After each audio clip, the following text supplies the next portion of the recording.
Chapter 1047.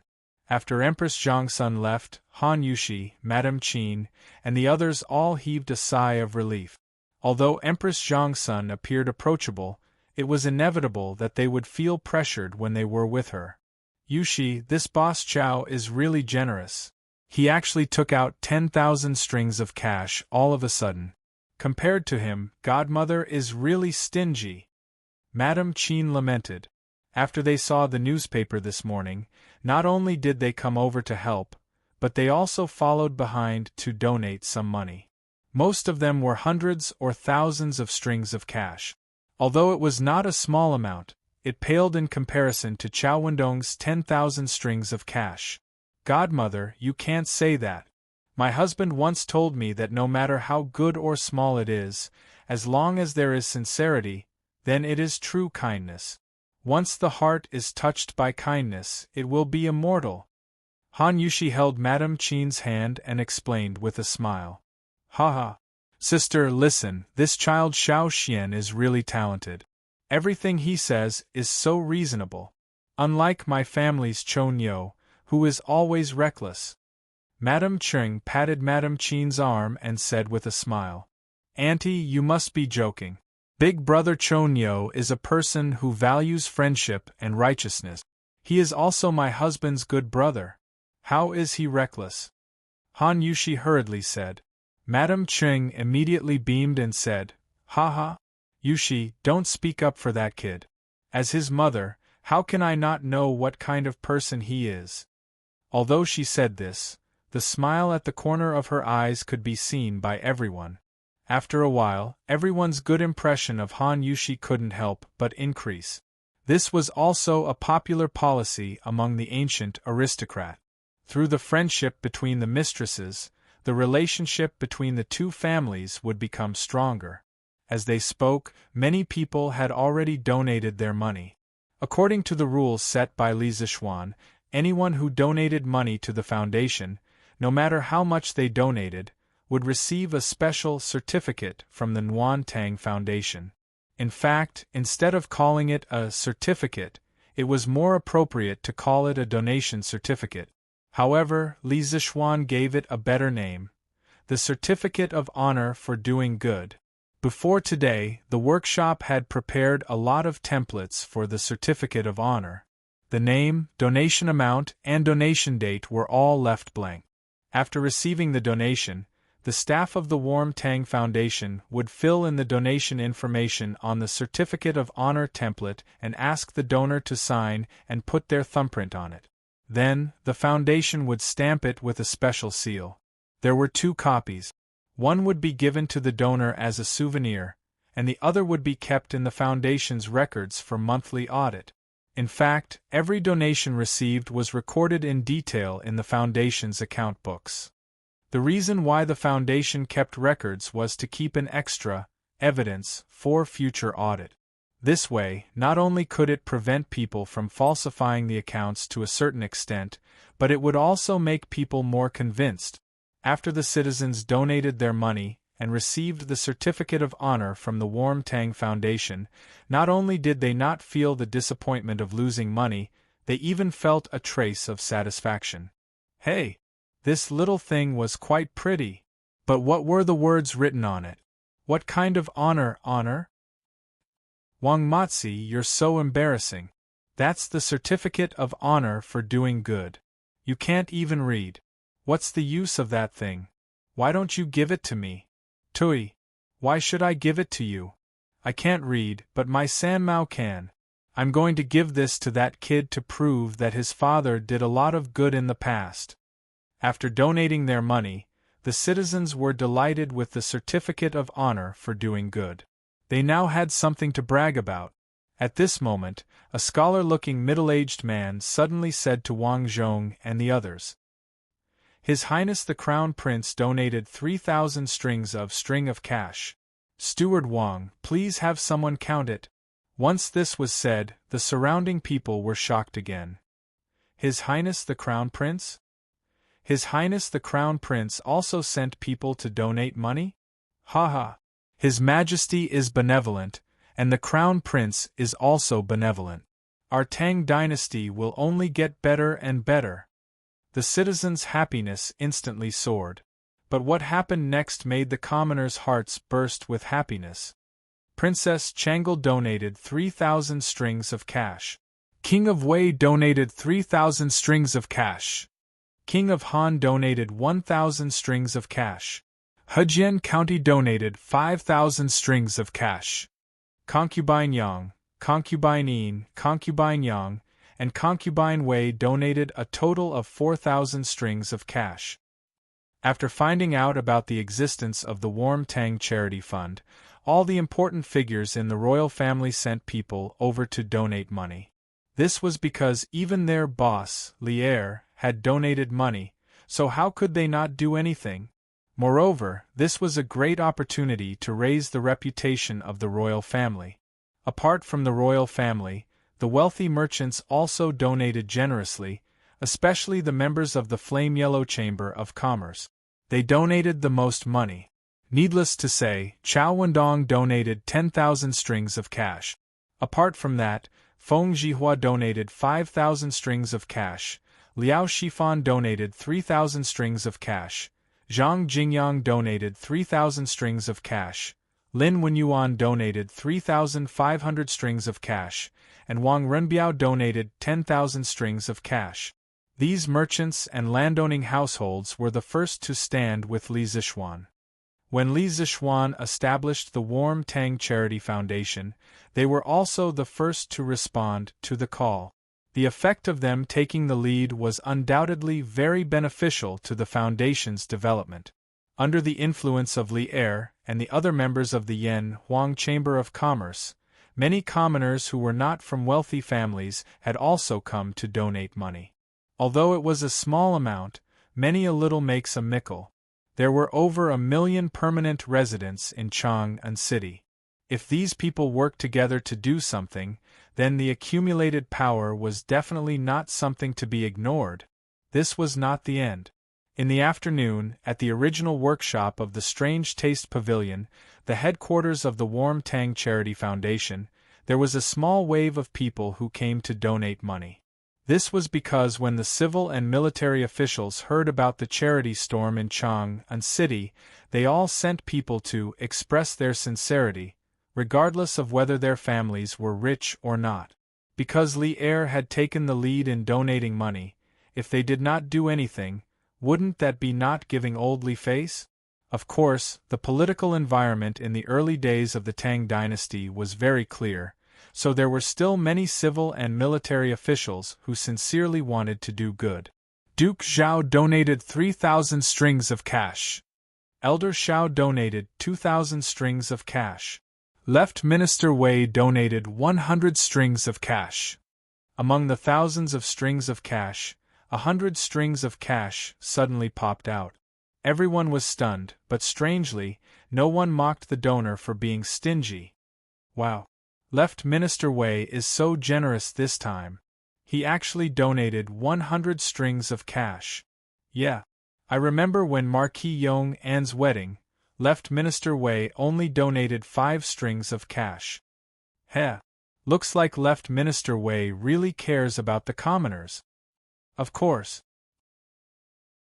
Chapter 1048. South of Chang'an City, Anlu House, Lin family's front yard, main hall. Dad, why did we only donate 3,500 strings of cash?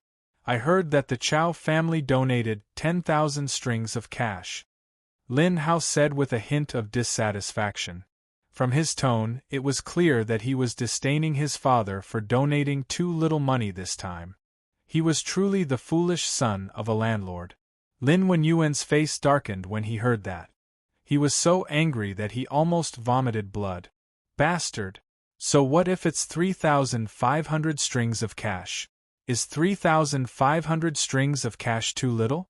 Our 3,500 strings of cash can definitely be ranked in the top 20 of the donations received by the Nuan Tang Foundation today. Lin Hao was not afraid of his father. He pursed his lips and said, "No, Dad. What I mean is that since our family is doing business in Tang Dynasty, we should do something for the people of Tang Dynasty. We have to be a righteous merchant in the eyes of the people. Only then will the people take care of our family's business. Dad, look at the reputation of the world's righteous merchant that His Majesty personally bestowed upon him. Lin Wenyuan's face darkened. He immediately felt that his son's words made sense. In today's era where Tang Daily could quickly transmit information, if he could leave his name on the newspaper by donating money and it reached Li Er's ears, he might even be bestowed the title of Righteous Merchant of the World. Even if Li Er did not give him the title, his benevolence and righteousness would spread to the ears of thousands of people through the newspaper. At that time, the Lin family would have a reputation. Would they still have to worry about their business? But, have you finished the homework Han Xiao gave you a few days ago? If you haven't, then hurry up and do your homework. If you can't get into Yan Huang College next year, you'll see how this old man will deal with you. Lin Wenyuan was silent for a moment, then scolded Lin Hao with a straight face. Dad, if you want to do homework then do it. Why are you being so fierce? Besides, when it comes to exams, man proposes and God disposes. There's no point in forcing me. Hey, don't hit me. I'll go, okay?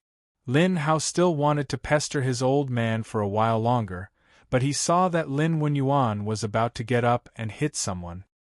He didn't dare to stay here any longer. Immediately, this guy didn't say anything and turned to leave.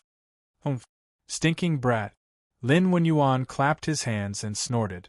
A moment later, he shook his head and sighed, alas. This old man also wants to donate more money. However, the current Lin family did not have that much money in their accounts. Only this kid is carefree and doesn't know the taste of worry.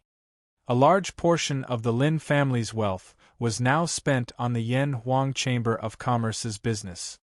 But up until now, Lin Wenyuan had only received 4 bicycles from the Chamber of Commerce, which only added up to a few hundred strings of coins. Compared to the money he had invested, the rate of return was too low. Therefore, most of the Lin family's wealth was tied up in the Chamber of Commerce. There was not much cash flowing in their account. Lin Wenyuan had really tried his best to raise 3,500 strings of coins this time. However, Lin Wenyuan was not worried about his family's business. He was waiting for the next cycle of bicycle production. When that time came, just by selling bicycles, he would be able to recoup his costs. Master, why did you donate 10,000 strings of coins all of a sudden? Even if you're doing a good deed, you shouldn't do it so generously. In Chao Wendong's house, Chao Wendong's wife was complaining unhappily. Madam, this old man has his own plans. You don't have to worry about this. Chao Wendong was unmoved and frowned. The woman wanted to say something but was interrupted by Chao Wendong. Madam, let me put it this way. This old man donated 10,000 strings of coins to do a good deed, and also to test my luck. Test your luck? What luck? Haha. Madam, don't forget who the president of the Warm Tang Foundation is. That's the current empress. If this old man is noticed by the empress because of this 10,000 strings of coins, His Majesty will be happy and reward our Chao family with the title of Righteous Merchant of the World. Then, madam, do you still think this 10,000 strings of coins is not worth it? Chao Wendong slowly explained his plan. Previously, Feng Zhihua had been rewarded with the title of Righteous Merchant of the World by Li Er because of his meritorious service at sea. Chao Wendong was no exception. Although his family was richer than Feng Zhihua's family, the title of Righteous Merchant of the World was not something that could be measured with money. Scholars, farmers, workers, and merchants were destined to have a low social status. If they could get the official title of Righteous Merchant of the World, their status would be different. Madame Chao was also tempted, but she hesitated. But what if Her Majesty and His Majesty don't reward us? Chao Wendong said expressionlessly, then just treat it as a good deed. Also, with this 10,000 strings of coins, we can show our faces in the newspapers, right? When the news of the Chao family's benevolence spreads, It will be good for our family's business. He had a good plan. People like Chao Wendong were not purely doing charity. However, Li Zixuan had already expected this type of person, and he did not dislike it. So what? As long as someone is willing to fork out money, no matter what their goal is, the Warm Tang Foundation will receive the donation. With money we can help even more poor people. Do the three of you think this is not a good idea? Li Zixuan arrived at Yanhuang College early in the morning. After reading today's Tang daily, Ma Zhou, Yen Silu, and Li Gang came to Li Zixuan to ask about the details of the Warm Tang Foundation. During the conversation, Li Gang suddenly raised his concern about the motives of the rich people who donated money. Ma Zhou also agreed, but Li Zixuan did not mind it at all. But this way, those with impure intentions can use this opportunity to gain fame and fortune. Yamacho, you can't encourage this kind of evil trend. The upright Li Gang could not stand such hypocrisy. He frowned and objected. Li Zixuan smiled. Mr. Li, you're wrong. I don't agree. Back then, Zigong did a good deed and did not accept any reward, but he was beaten up by the saint. Zi Lu saved people and received a cow as a gift, but was praised by the saint. I think these two allusions should be appropriate to use here, right? The two allusions came from the Analects of Confucius. Zi Lu saved people from drowning and received the gratitude of the cow. Confucius said, "The state of Lu will save people from trouble." Zigong redeemed people and did not accept the Jin Yu mansion. Confucius said, "The state of Lu will not redeem people." Zi Lu accepted and persuaded virtue. Zigong gave and stopped kindness. This was Li Zixuan's attitude towards charity. People who do good should be rewarded. This way, more and more people will join the ranks of doing good deeds. As for some rich people who put on a show by doing good deeds, Li Zixuan did not think it was a problem. As long as they paid the money, they could show off however they wanted to. Not only that, Li Zixuan would also provide a platform for those people to show off as much as they wanted, because this was the only way to receive a large amount of donations. Chapter 1049. Fine. Looks like I've been too stubborn. It's for the good of the poor. I have no objections. In Yanhuang College, Li Gang finally sighed and accepted this reality. Yen Silu stroked his beard and smiled. Haha. I told you, Wenji, you're too focused. Everyone in this world is for profit.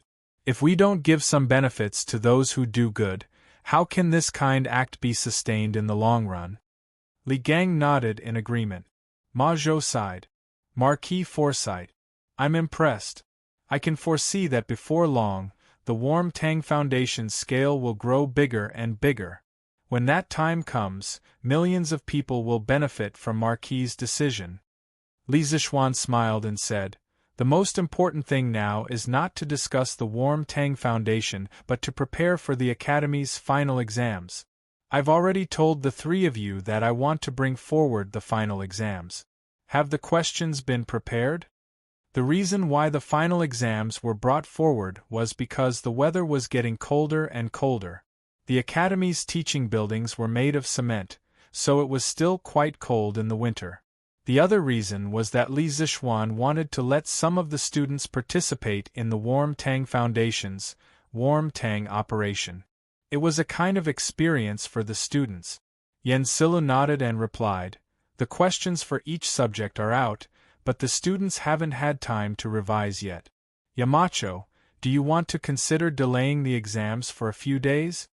Actually, the Academy's classes for this semester were basically over.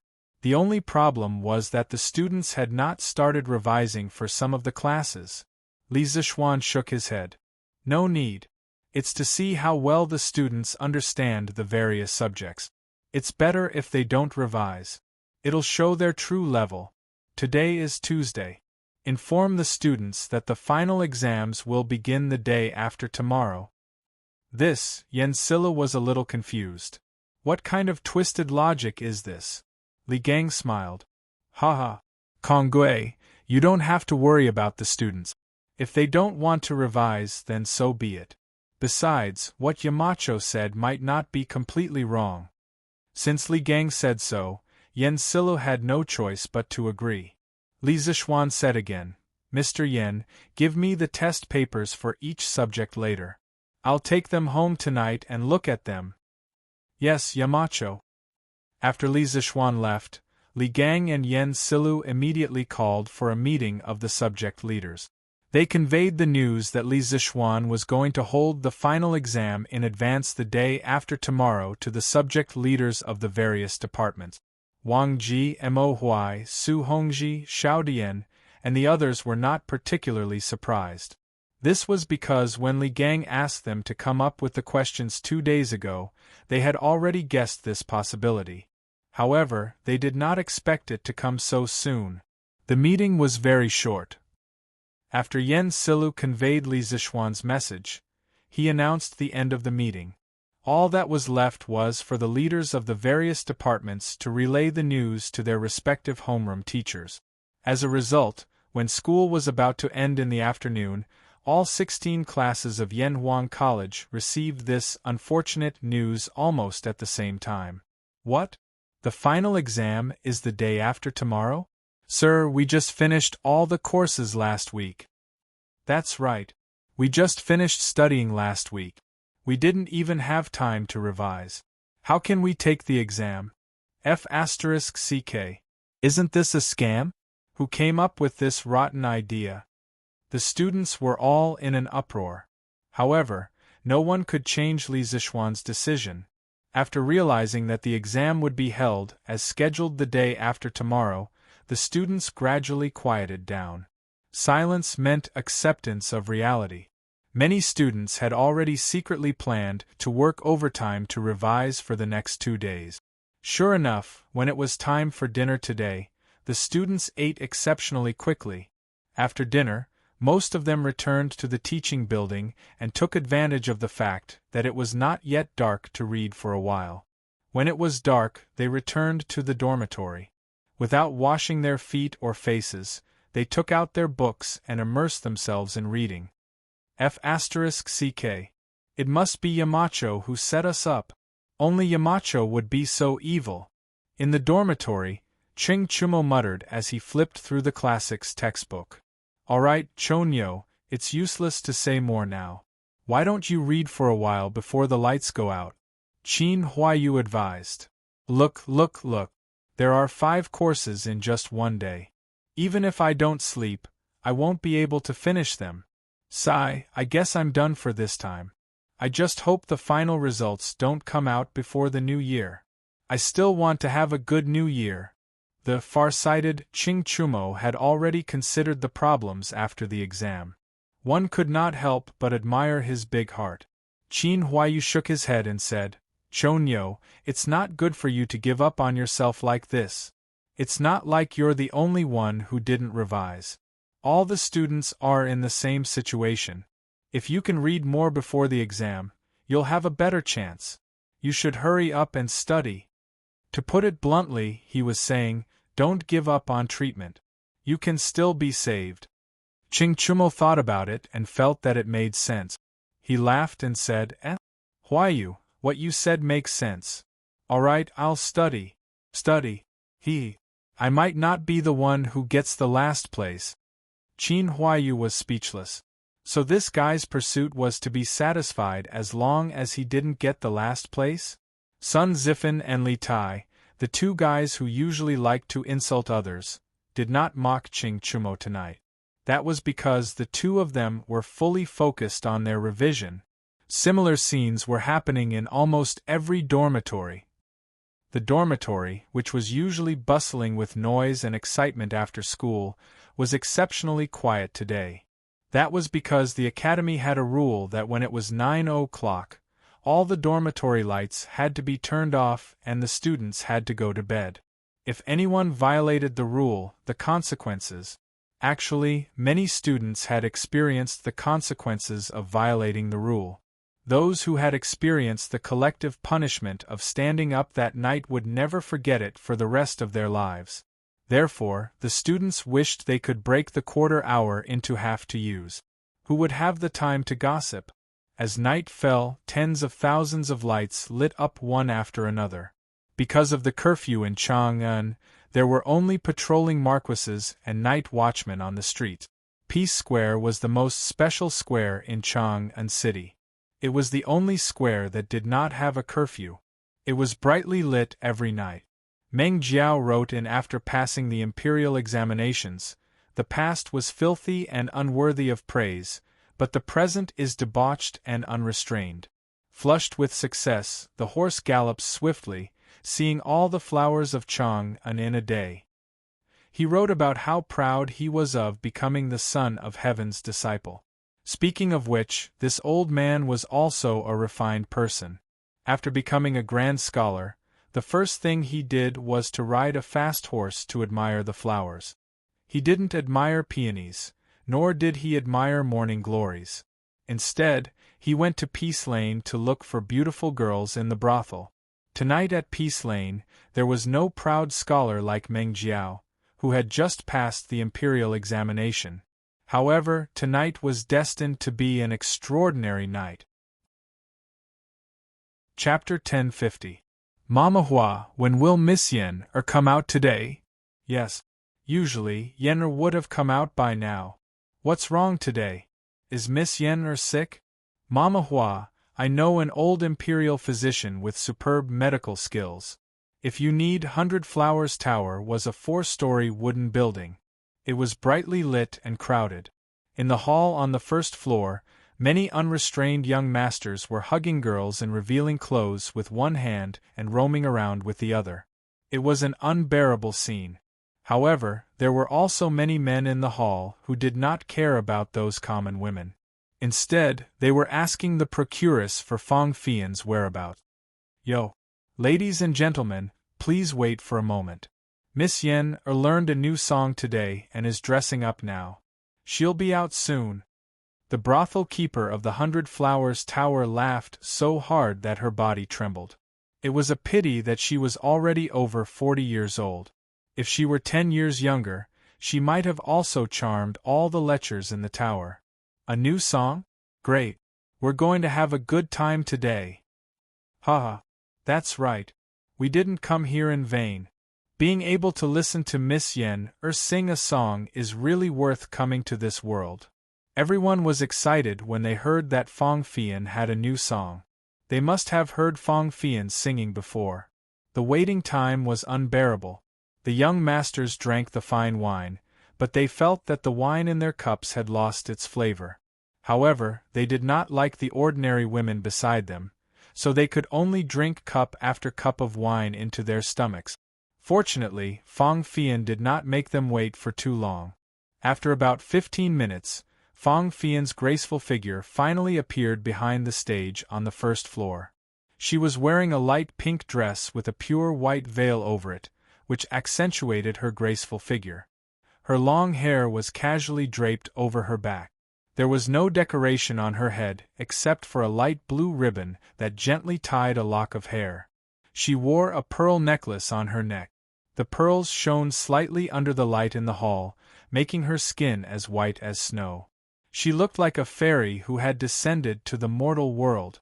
Her hands were soft, her skin was creamy, her collar was smooth, her teeth were like a gourd, her eyebrows were like moths, her eyes were beautiful, her eyebrows were like emerald feathers, her teeth were like shells, and her waist was like a bundle of silk.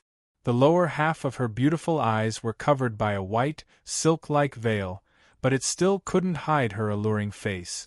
Her gaze was pure like water, occasionally carrying a hint of melancholy, giving people a feeling that they could only look at but not touch. It was intoxicating, and it was beautiful to the extreme. Lady Yen, I love you. Lady Yen, I love you too. As soon as Fang Fian appeared, all the flowers in the hall paled in comparison. Compared to her, the other girls could only be considered as ordinary women. She was so pure and holy that people could only look at her from afar, not daring to take a step closer. The young masters in the hall immediately let out a burst of wailing and howling. Such a peerless beauty, it was rare for them to fight over her. Due to the veil, people could not see whether Fang Fian was happy or angry. People cheered and shouted, but she just stood on the stage quietly with her hands crossed under her abdomen, motionlessly looking at the crowd in front of her. After a long time, the cheers finally died down, and at this time, there were a few more tables on the stage. They were brought up by the servants in the brothel during the cheers just now. On the tables, there was a dark red, high-quality guqin made of paulownia wood and catalpa wood. Next to the guqin, there was also a green, hollowed-out glass cup. Fang Fian bowed slightly to the crowd, then she opened her red lips and said, "Young masters, Fian accidentally learned a song today, and I'm here to perform. If I don't sing it well, I hope you won't laugh at me." Her voice was very soft, and as sweet as honey, flowed into the ears of the crowd like aged peach wine. The young masters below the stage were intoxicated. "Lady Yen, you're too modest. If you don't sing well, then no one in Chang'an can sing well. Lady Yen, we'll love whatever you sing." "That's right. Lady Yen, quickly sing." In Sima Xiangru's Ode to the Upper Forest, there was a saying, "Long eyebrows are continuous, a slight smile is disdainful, and the soul is captivated, and the heart is happy." This was the current state of this group of people. The person they liked was the best no matter what she did. So what if she didn't sing well? As long as she was beautiful, everything would be fine. Fang Fian nodded slightly, then slowly knelt in front of the tables. Her white, jade-like fingers first plucked the strings. After she felt that the sound was mellow, she took a deep breath and began to sing. A beautiful and mellow melody spread from the center of the stage. Suddenly, there was no other sound in the hall except for the sound of the guqin. On the tables, green smoke curled up from the glass cup, exuding the fragrance of osmanthus flowers. This fragrance and the elegant sound of the guqin drifted out of the window with the wind and flew into the clouds on the stage. Fang Fian was kneeling beside the guqin. Her jade-like fingers danced and plucked the strings of the guqin. Her jade-like slender hands danced rhythmically on the strings, making it seem as if a fairy was playing the guqin. After the beginning of the melody, she finally opened her mouth and sang, "This is the call of the heart, this is the dedication of love, this is the spring of the world, this is the source of life. Ah! As long as everyone gives a little bit of love, the world will become a beautiful world." Compared to the dedication of love, sung by the modern Wei Wei, Fang Fian's singing was more beautiful and lovely. This had nothing to do with her singing skills. The main thing was that Fang Fian's voice was mellow and pleasant to listen to, as clear as a silver bell. The original version's voice belonged to the lingering sound type. It was hard to say which was better, but Fang Fian's voice was more pure and lovely. In the modern world, she would definitely beat all the pure and innocent female celebrities. Since Fang Fian opened her mouth, the rich young men below the stage couldn't close their mouths. They didn't even realize that their saliva was flowing out. Firstly, it was because Fang Fian's voice was beautiful. Secondly, it was the first time they heard such a song that was different from the ancient songs. But they had to admit that it was really nice. Although the lyrics weren't very literary, the meaning in it was very thought-provoking. Everyone was intoxicated by the beautiful world described in Fang Fian's song. Even Fang Fian herself was intoxicated by it. As long as everyone gives a little bit of love, the world will become a beautiful world. What a beautiful hope! Unknowingly, the song soon came to an end. When the last note of the guqin sounded, the hall finally fell into complete silence. However, this was just the calm before the storm. Not long after, a wave of cheers erupted in 100 Flowers Tower. "Beautiful! It's so beautiful! This song is so beautiful! The song was just like the person! The song was beautiful and so was the person! Miss Yen, sing it again! Yes, sing it again!" Chapter 1051.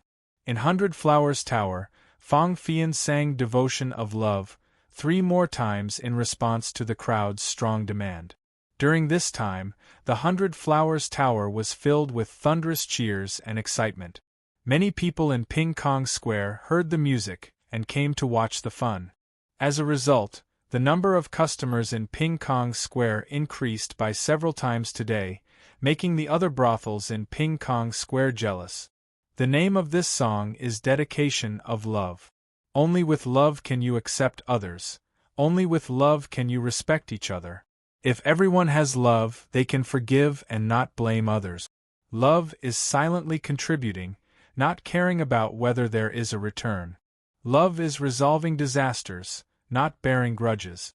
Today, Chang and City's Warm Tang Foundation is officially established. Fian hopes that everyone can contribute their love.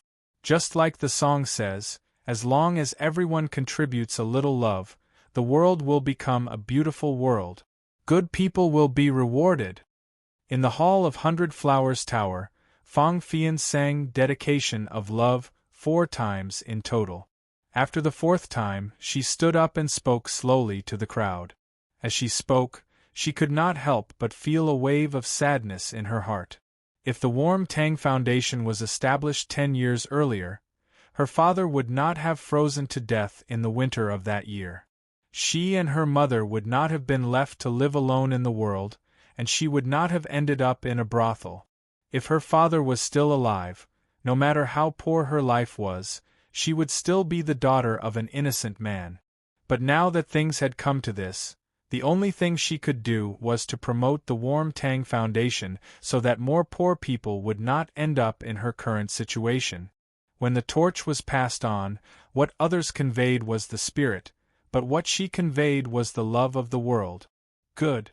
Miss Yen is not only beautiful, but also kind. I have nothing to say. Tomorrow, I will donate 10 strings of cash to the Warm Tang Foundation. I will donate 100 strings of cash tomorrow as well. I will donate 100 strings of cash as well.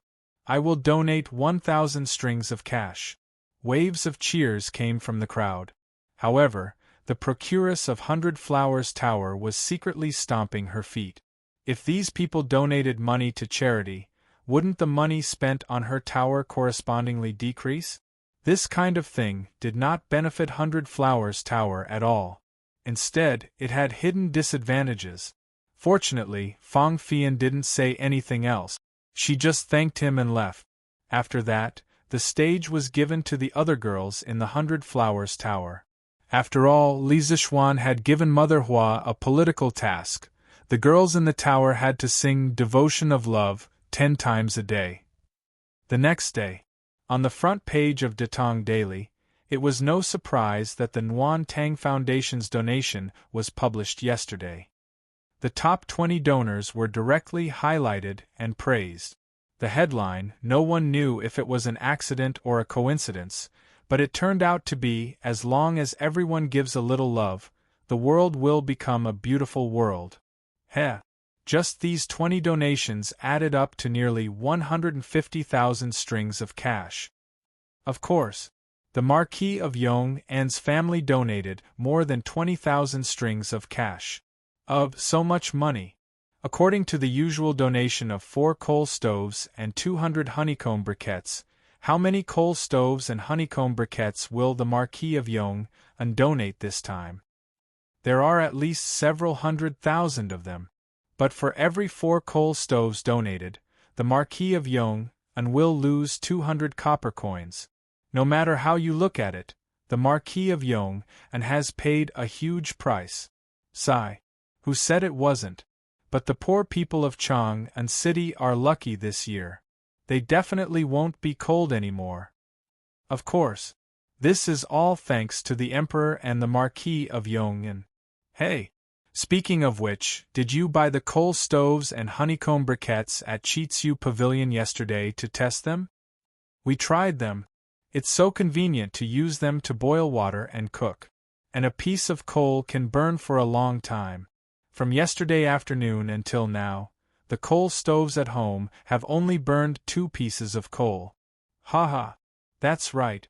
I also want to say that the coal stoves are good. My second brother said that he's going to buy some coal stoves and honeycomb briquettes today. While the ordinary people were talking about the Tang Foundation and the honeycomb briquettes, some elegant people were shocked when they saw the headline. What the f***ck? Am I seeing things?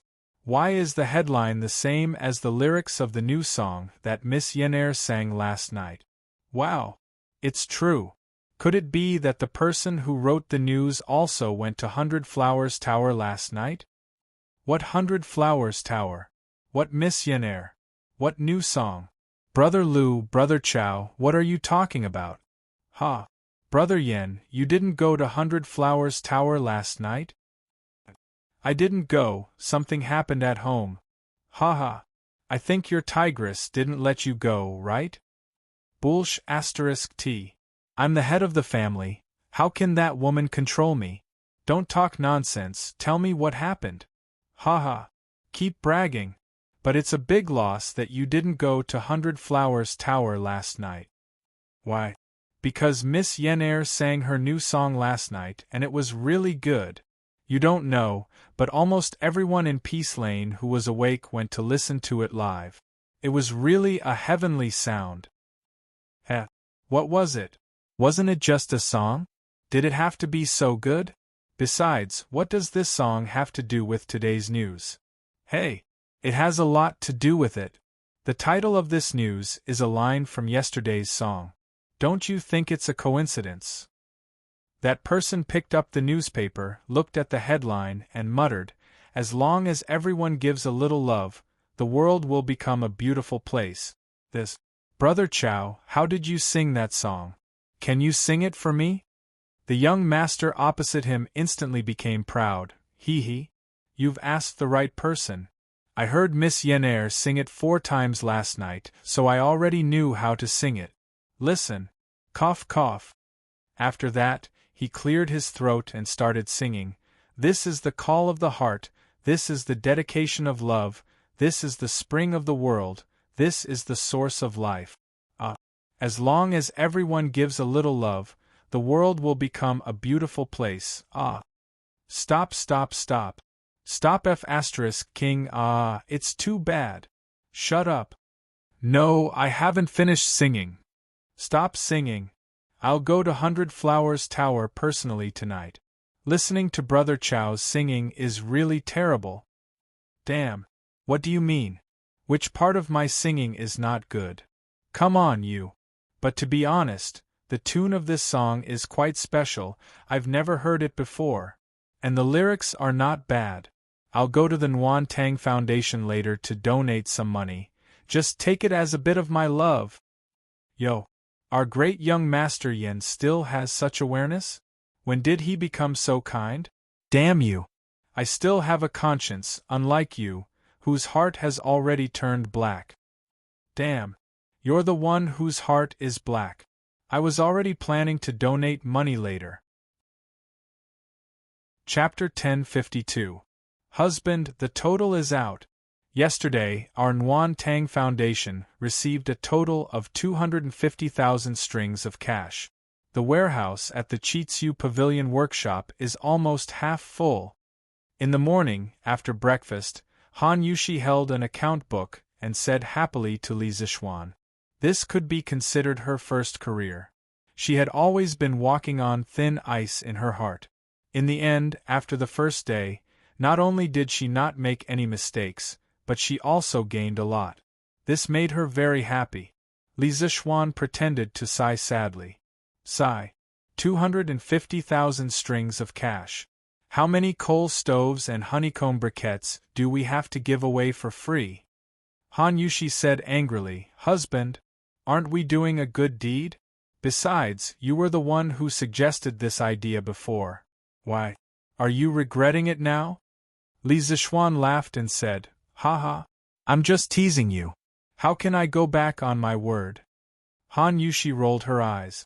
She thought for a moment and said to Li Zixuan seriously, Husband, now that the donation has been paid, our workshop has to hurry up and prepare the coal stoves and honeycomb briquettes. Otherwise, people will say that we only accept money and don't do anything. Li Zishuan nodded slightly. He stood up and said with his hands behind his back, "Don't worry, my wife. The workshop is already producing coal stoves and honeycomb briquettes. Moreover, Faubert is still recruiting workers these few days. The farmers near Chang, a city, who are free have basically all been recruited to help. There are also some refugees from other places who are also being recruited to the workshop. Although those people don't have much skill, they don't need skill to make honeycomb briquette. They only need strength." Han Yushi smiled and said, "Yes. This way, not only can we speed up production, but we can also increase the income of the people. Husband, you are doing a good deed." Li Zishuan said half-jokingly, "Hee. Wife, don't you think your husband is comparable to the great philanthropist of 9 lives now? Even if I want to die, the king of hell would probably be too embarrassed to accept me, right?" Ba. Why are you talking about death for no reason? Hubby, you promised this concubine that we would be together for the rest of our lives." Han Yushi panicked and hurriedly covered Li Zishuan's mouth, as she said angrily. Li Zishuan removed his wife's hand and laughed, "Haha. Fine. But is a lifetime not enough? That's 2 lifetimes." Cough. While the two of them were speaking shamelessly, a dry cough suddenly came from behind them. Li Zishuan turned his head and saw Yi Fashion standing behind with an awkward expression. "Cousin, I have something to talk to you about. I wonder if it's convenient for you now." Only God knew how Yi Fashion, who had just finished his breakfast, was feeling at this moment. However, it was impossible to tell what the child was thinking just by looking at his face. "It's convenient." Of course it was convenient. "Monk, come and have a seat." Li Zishuan had high hopes for this little cousin of his. Some important people had already shown that they were different from others when they were young. Yi Fashion belonged to this group of people. Han Yushi was a little shy at first when she was caught speaking sweet nothings. However, when she saw that it was Yi Fashion, her expression quickly returned to normal. After Yi Fashion came in, Han Yushi turned around to pour a cup of hot water. She smiled and said, "Monk, let's sit down and talk. Come, it's cold. Drink some hot water." Yi Fashion took the cup and was flattered. Thank you, cousin-in-law." Han Yushi said, "You're welcome." Yi Fashion then looked at Li Zishuan and said, "Cousin, after yesterday, the Nguyen Tang Foundation should have received a lot of donations, right?" Li Zishuan nodded and said, That's right. Preliminary calculations show that it's about 250,000 strings of cash." Even though he was mentally prepared, when he heard this number, Yi Fashion could not help but be shocked. He widened his eyes and said, "So much? Then, cousin, when do you plan to use this money to officially do good deeds?" Li Zishuan thought for a while and answered, "In 2 days." "Why? Monk, do you have any suggestions?" Yi Fashion shook his head and said, "I don't have any suggestions. Cousin, you have more experience in this area than I do. I just want to help you run some errands when the time comes. This can be considered as doing good deeds." "Haha. No problem. Actually, when the time comes, there will be a lot of things to do. For example, investigating the poor farmers in the villages, delivering coal stoves and honeycomb briquettes to them, and recording the account. All these require manpower. Monk, if you're willing to come and help, that's the best." "I'll do my best." In the morning, when the morning court was about to end, Li Zishuan took the carriage and went to the palace again. After the eunuch reported his arrival, Li Zishuan met Li Er in the Ganlu Hall. "What's wrong? You've been running to the palace recently. In the past, when you saw me, you couldn't wait to take a detour. What's wrong with you now? Have you changed?" Li Er raised his head and joked with him. Li Zishuan's face was instantly filled with black lines. He said gloomily, "Your Majesty, you've misunderstood me. You have a lot of things to do every day. You're responsible for the entire Tang Empire. If I were to disturb you for no reason, wouldn't I become a sinner of the Tang Empire?" Li Er laughed and said, You're such a smooth talker. Alright, let's cut the small talk and get down to business. Li Zishuan then said seriously, Your Majesty, the Warm Tang Foundation received a total of 249,816 strings of coins yesterday. I plan to distribute coal stoves and honeycomb briquettes to the poor in 2 days' time.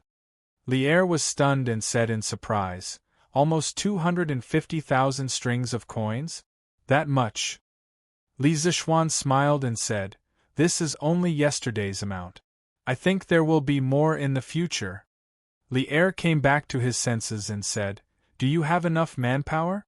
Do you need me to send some people over to help you? Li Zishuan replied, Thank you, Your Majesty. I have enough people under me. However, when the time comes to distribute coal stoves and honeycomb briquettes, I will need the help of the county magistrates. Although Xiao Yu was in charge of the Ministry of Civil Affairs and managed the household registration of the entire Tang Empire's people, it was more convenient to find the local county magistrate. After all, a county magistrate was better than a county magistrate. There were more than 20 counties under Chang'an City. In terms of rank and merit, Li Zishuan was indeed higher than those county magistrates. However, everything had to be done properly. Without Li Zishuan's special permission, those county magistrates had no obligation to cooperate with Li Zishuan. That was because they did not have a direct subordinate relationship with Li Zishuan. Li Er nodded and said, I'll give you an imperial edict. You can take this imperial edict and get all the county magistrates near Chang'an City to cooperate with you. Li Zishuan cupped his hands and said, Thank you, Your Majesty. Is there anything else? Seeing that Li Zishuan had no intention of leaving, Li Er took the initiative to ask. Chapter 1053. Inside the Hall of Nectar. Li Zishuan said again, Your Majesty, I have an idea, but I don't know if I should say it. Li Er said unhappily, If you have something to say, just say it. Since when did you know how to do this? Li Zishuan smiled and said, Your Majesty, I think that if we want the people to do good for a long time and let the Warm Tang Foundation continue to operate, we have to give out some rewards to encourage the people and rich merchants to donate money. Back then, Zi Lu was praised by Confucius for saving people from drowning, and Zi Gong was criticized by Confucius for not receiving gold for saving people. It's not completely unreasonable. Li Er couldn't help but say, Didn't you give the people who donated a certificate of honor? Isn't that a benefit? Li Zishuan shook his head and said, Your Majesty, this is just a small benefit. If we want the rich people to donate money willingly, we have to give them some sincere and tangible benefits. For example? For example, some special treatment. Bastard! Are you asking me to become Lu Hong and sell my official position? Li Er suddenly guessed something and immediately slammed the table and stood up in anger. The Lu Hong he was talking about was Emperor Ling Han, a fatuous emperor who pushed selling officials to the extreme.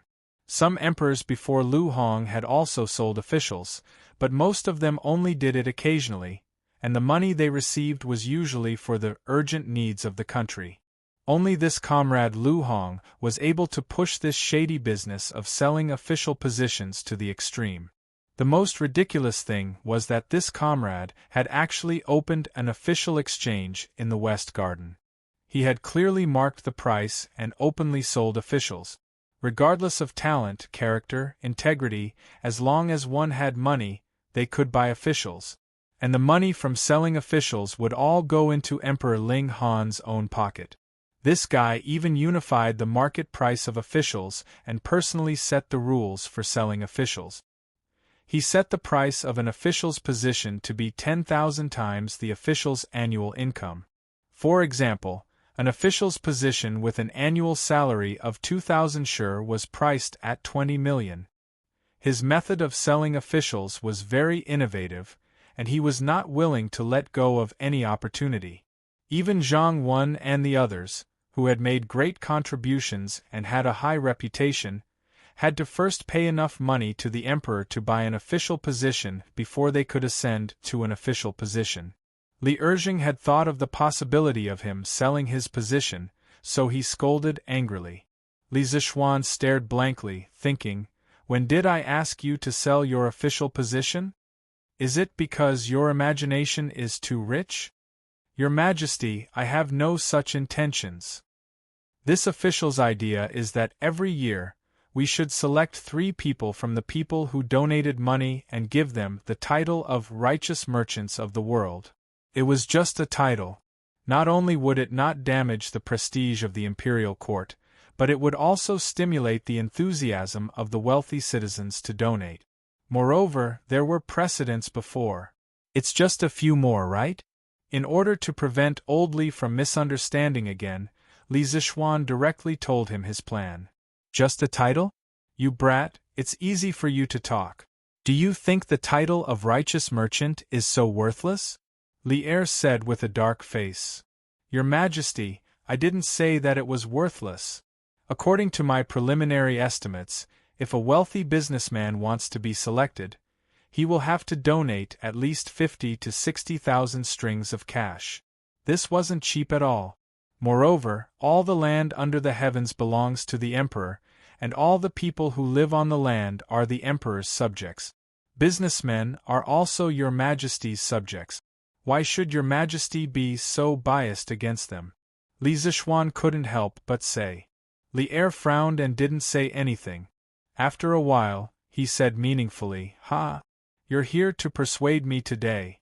The division of scholars, farmers, workers, and merchants has existed since the spring and autumn period, and it has been like this for generations. How do you want me to change it?"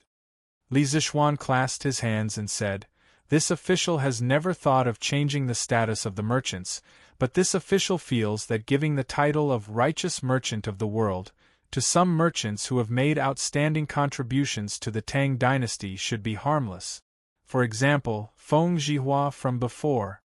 Li Er thought for a moment and finally waved his hand and said, all right. I'll give you a place every year."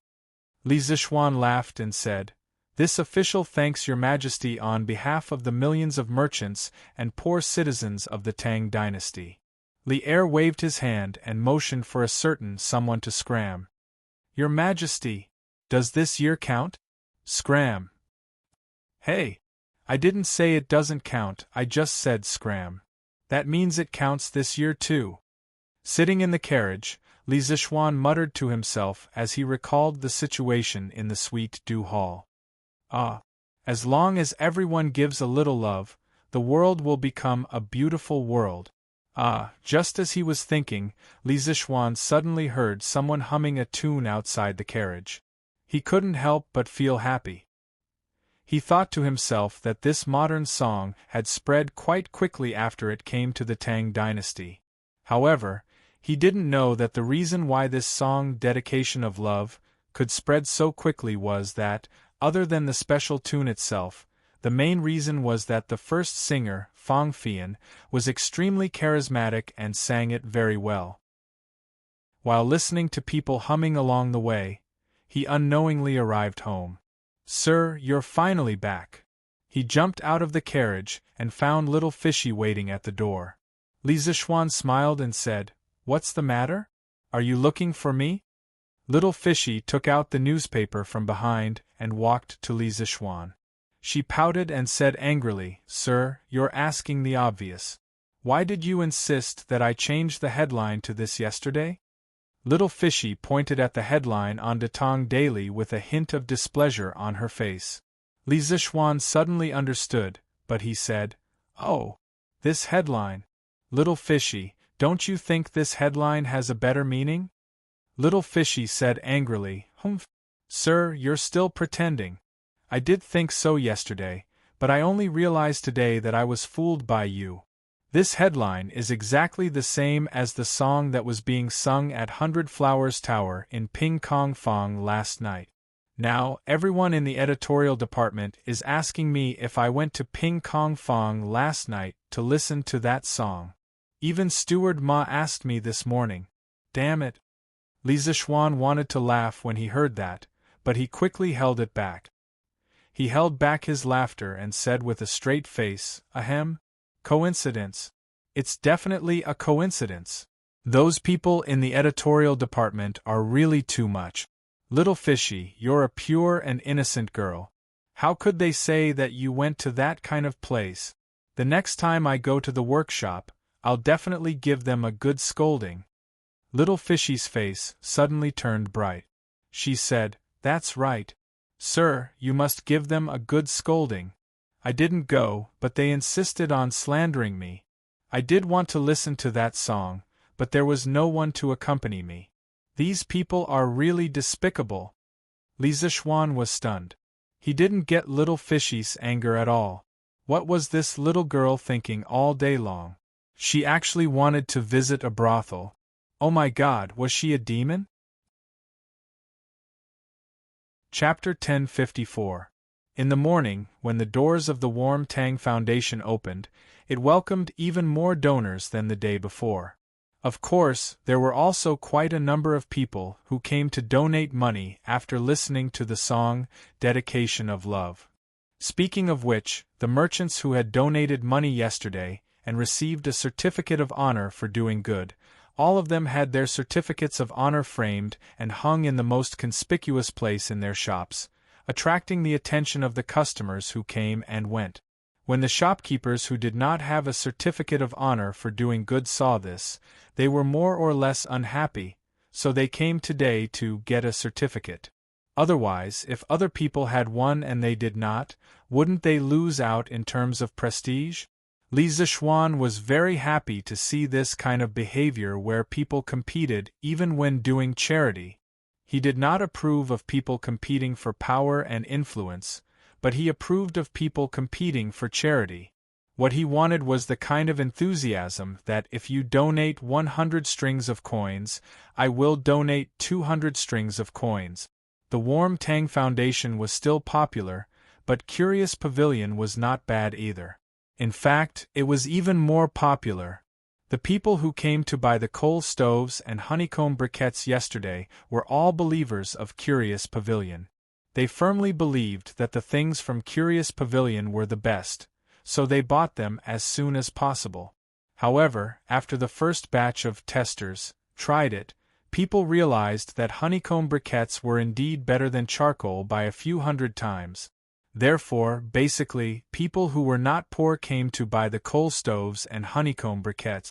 These things were the best tools to survive the winter, boil water, and cook rice. As for those who were really poor and could not afford the coal stoves, they were hoping that the Warm Tang Foundation would come to send warmth. This winter, no one in Chang and City would be cold anymore. Yo! Uncle Hu, Uncle Nyo, Second Master Lu, why are you all here? In the afternoon, Li Zishuan went to the workshop in Plum Village to check on the progress of the production of the coal stoves and honeycomb briquette. However, he saw Hu Hanyun, Lu Wanshan, and the other villagers of Plum Village outside the workshop. Moreover, there were also villagers from other villages in his fief. There were at least a few hundred people in total. Young master, it's been cold recently, and there aren't many herbs in the mountains. It just so happens that you need manpower in your workshop. Since we farmers have nothing to do at home, we all came to help. Hu Hanyun was knocking on a piece of coal when he saw Li Zishuan coming over. He stopped what he was doing and replied. Fu Bin and his men were mining happily in Yifang County. Moreover, the goods route from Yifang County to Chang'an had been completely opened. Basically, every 2 days, a large batch of iron ore, sulfur ore, and coal would be shipped here. The sulfur ores were naturally piled up in the warehouse, while the iron ores and coal ores were piled up outside the workshop. Because there were too many of them, they took up space inside. Yes, young master, you're using the coal stoves and honeycomb briquettes to do good deeds. Even if we farmers donate money, we won't be able to donate much. If we help young master make honeycomb briquettes, isn't that the same as doing good deeds? Just nice, I can do some work in the winter to warm up my body. Second Master Lu was old, but his body wasn't old at all. He always looked hale and hearty, and it felt like some young men in their 20s or 30s weren't as strong as him. Li Zishuan listened and nodded. That's fine too. One more person means one more share of strength. Moreover, the farmers can also earn more money because of this. Not bad, not bad. At first, Li Zishuan didn't let Faubert recruit people from his fief. The main reason was that the commoners usually had to go into the mountains to gather herbs. Moreover, recently, every household was basically distributing bean sprouts. He expected that they wouldn't be able to free themselves. However, since the situation was like this now, he didn't have any objections. It was more reassuring to recruit people from his own side than outsiders. Young master, Xiao Hu and the others refused to accept wages no matter what. This old man has been trying to persuade them until my mouth is about to break. Just as Li Zishuan finished speaking, Faubert's voice came from behind. There's actually such a thing? Li Zishuan was startled. He immediately looked at Hu Hanyun and Second Master Lu and said seriously, Uncle Hu, Second Master Lu, this work is like doing business. How can you only contribute and not receive money? How can I have the face to ask the workshop to hire you to work like this? Old Hu said stubbornly, Young master, I, Old Hu, have never done business before, and I'm not doing business now. We all owe young master a favor, and we're all here to return the favor.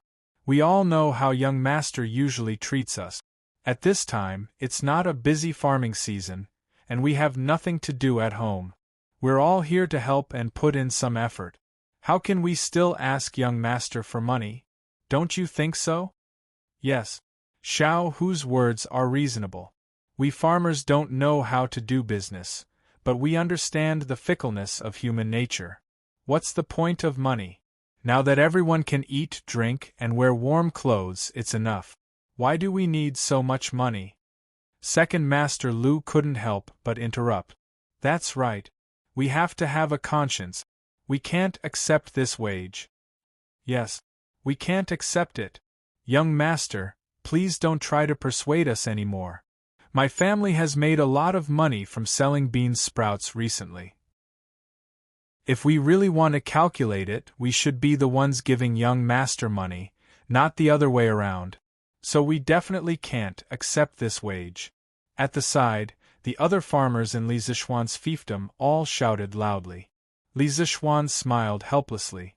These farmers were usually quite clumsy with their words, but now, each one of them was better than the other.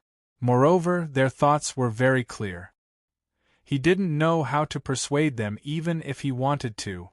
All right then. I'll accept the friendship of my fellow villagers. It's fine if you don't accept the wage, but everyone has to eat lunch at the workshop. It's best if you call your wives and children over to eat. There'll be enough food. Some friendships could not be measured with money. It would only be an insult to these friendships, so Li Zishuan decisively stopped trying to persuade them. Instead, he said half-jokingly, Good. That's not a problem. Haha. I, Old Hu, can eat a few more bowls of rice to my heart's content. Hearing Li Zishuan's bold and unrestrained words, the other farmers also laughed heartily. When the other farmers who came to work saw Li Zishuan and the other farmers in the fiefdom, their eyes were filled with yearning. At this time, they, who could get paid, started to envy the farmers in the Han village, Plum village, and Liujia village who couldn't get paid. This was because they also wanted to have such a kind-hearted master. Faubert asked the people below to improve the food conditions of the construction site. At the very least, we must ensure that there's fatty meat in every meal. After entering the workshop, Li Zishuan said to Faubert. The corners of Uncle Fu's mouth twitched. This is really, of all the construction sites in Great Tang, which one would provide meat for every meal. However, he also knew that Li Zishuan didn't lack money, so he didn't object. Yes, young master. Chapter 1055. That's right, Faubert.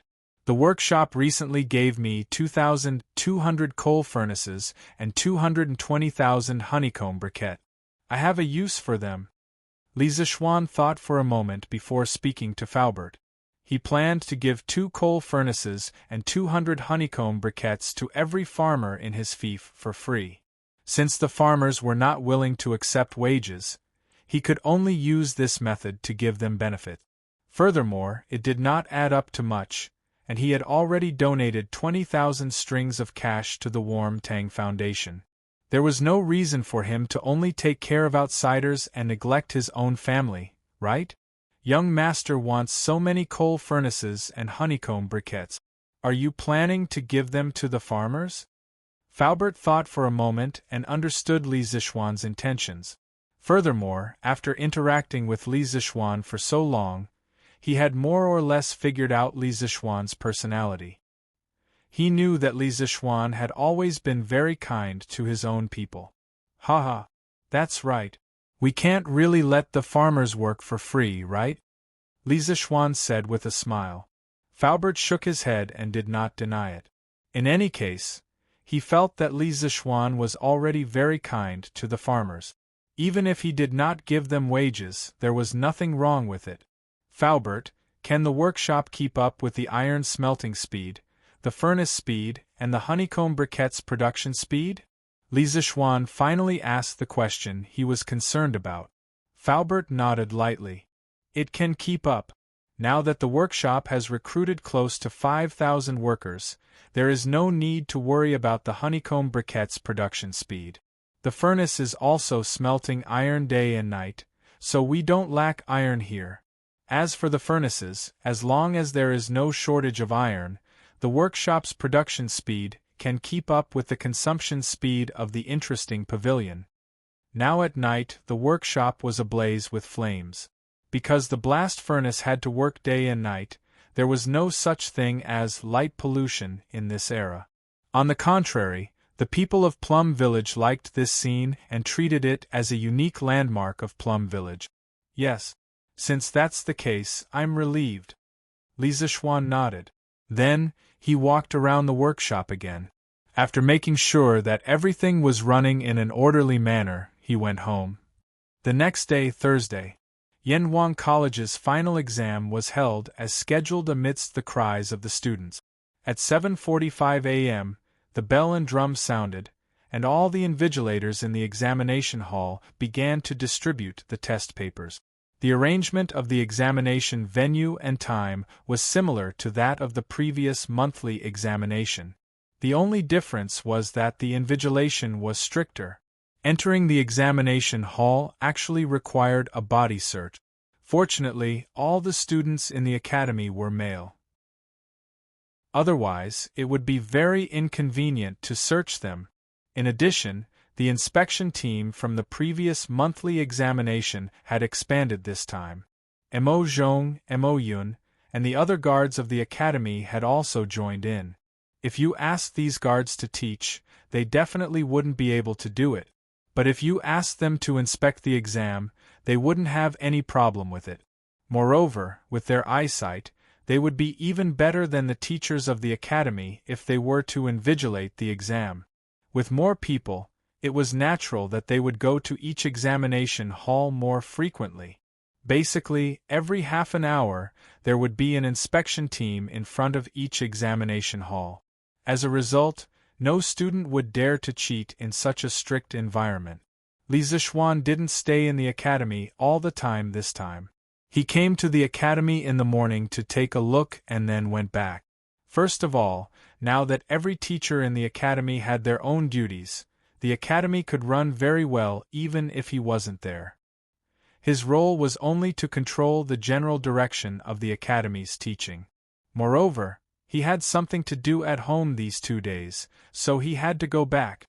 This morning, Faubert sent someone to deliver the heating pipes and radiators that Li Zishuan had ordered previously. As for the heating boiler, it could be used after a slight modification of the one at home. Although Li Zishuan was eager to experience heating, he still went to the academy to inspect it. After that, He came back with a group of guards and servants to start installing heating in the house.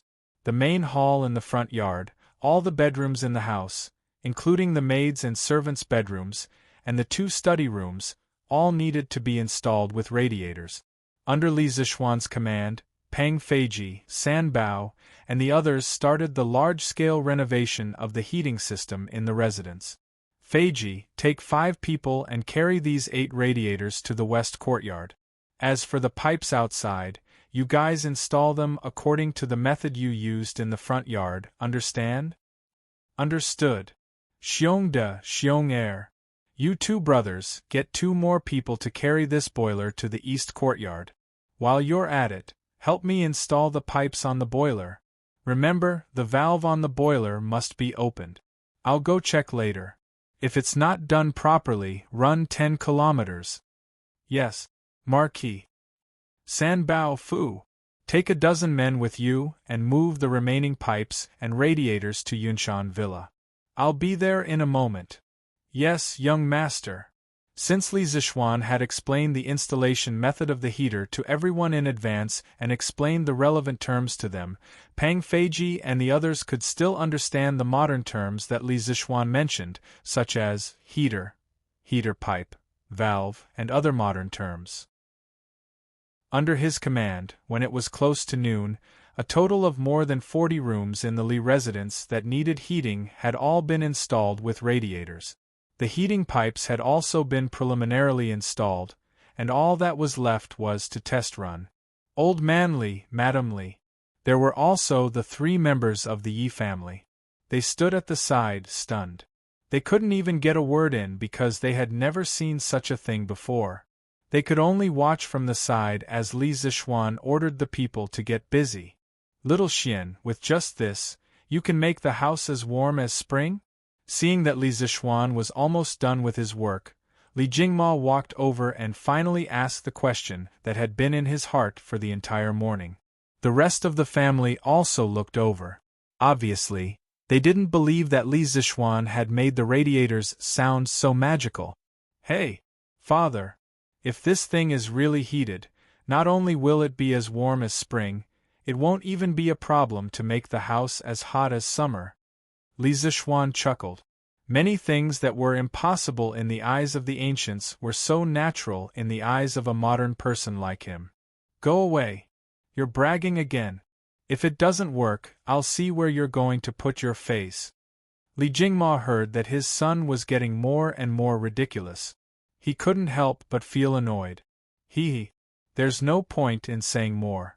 Father, you better watch carefully later. See if your son is bragging. Chapter 1056. Start burning. After personally inspecting all the heating pipes, Li Zishuan ordered. The servants in the house quickly placed the honeycomb briquettes that had been burned in advance into the stove. In order to maintain enough steam, the capacity of the stove was 10 times larger than that of ordinary honeycomb briquette. Therefore, the amount of coal consumed every day was not to be underestimated. After a while, the sound of boiling hot water could be heard from the pot. Li Zishuan quickly ordered, Feiji, quickly bring some people to check all the heating pipes in the house. See if there are any leaks. If there are, report to me immediately. Pang Feiji bowed and cupped his fist. Yes, Marquis. After that, Brother Chicken immediately brought a group of guards and split up to check the heating pipes that had just been installed. Old Manly, who was watching from the side, felt a little unbearable. He went back to the main hall in the front yard and squatted in front of the radiator. He wanted to feel if there was any temperature. Drip. He didn't feel any temperature, but he heard the faint sound of water dripping from the heating pipe. After a while, it became the sound of flowing water. It was the sound of flowing water. However, the radiator was still cold. Just as Old Manly was suspecting that his son's heating was useless, a trace of warmth suddenly came from the cold radiator. At first, he thought it was an illusion, but as time passed, that trace of warmth became more and more clear. In the end, it was even faintly hot. How is it, father? You should believe me now, right? At this time, Li Zixuan came in with his family from outside. Seeing his father's face full of surprise, he smiled and asked. Previously, Pang Feiji had brought people to check the heating pipe. After confirming that there were no leaks, Li Zixuan was completely relieved. This was because, generally speaking, as long as the pipes didn't leak steam, they could form a closed loop. There wouldn't be a problem with heating. This thing can actually transfer heat. It's just that our main hall is so big, Xian, or you only put two radiators. If it's far away, can you feel the warmth? At this time, Li Jingma already believed that radiators could indeed conduct heat, but he did not believe that 2 radiators could warm a room. Li Zixuan did not say anything, but Yi Guozhong spoke up. He had just come over to touch the radiators and heard him say, "Don't worry. Jingma, you really won't turn back until you hit a wall. Just based on how hot this thing is, as long as we close the doors and windows and let it continue to emit heat, the hall will definitely become warm. It's just a matter of time." Old Man Yi had been a Taoist all his life. Although he didn't know the law of conservation of energy, he understood the general meaning behind it. Sure enough, an hour later, when lunch was served, Li Jingma couldn't help but wipe the sweat off his forehead and take off his thick fox fur coat because he actually felt hot. "Ah, mother! Lan is hot too." Lan ran to Madame Li and said crisply. Madame Li had no choice but to help the little girl take off her fox fur coat. The little girl's voice was filled with excitement. "This is great. Now I don't have to sleep under a thick blanket at night. Brother, this radiator you made is really amazing." Everyone laughed.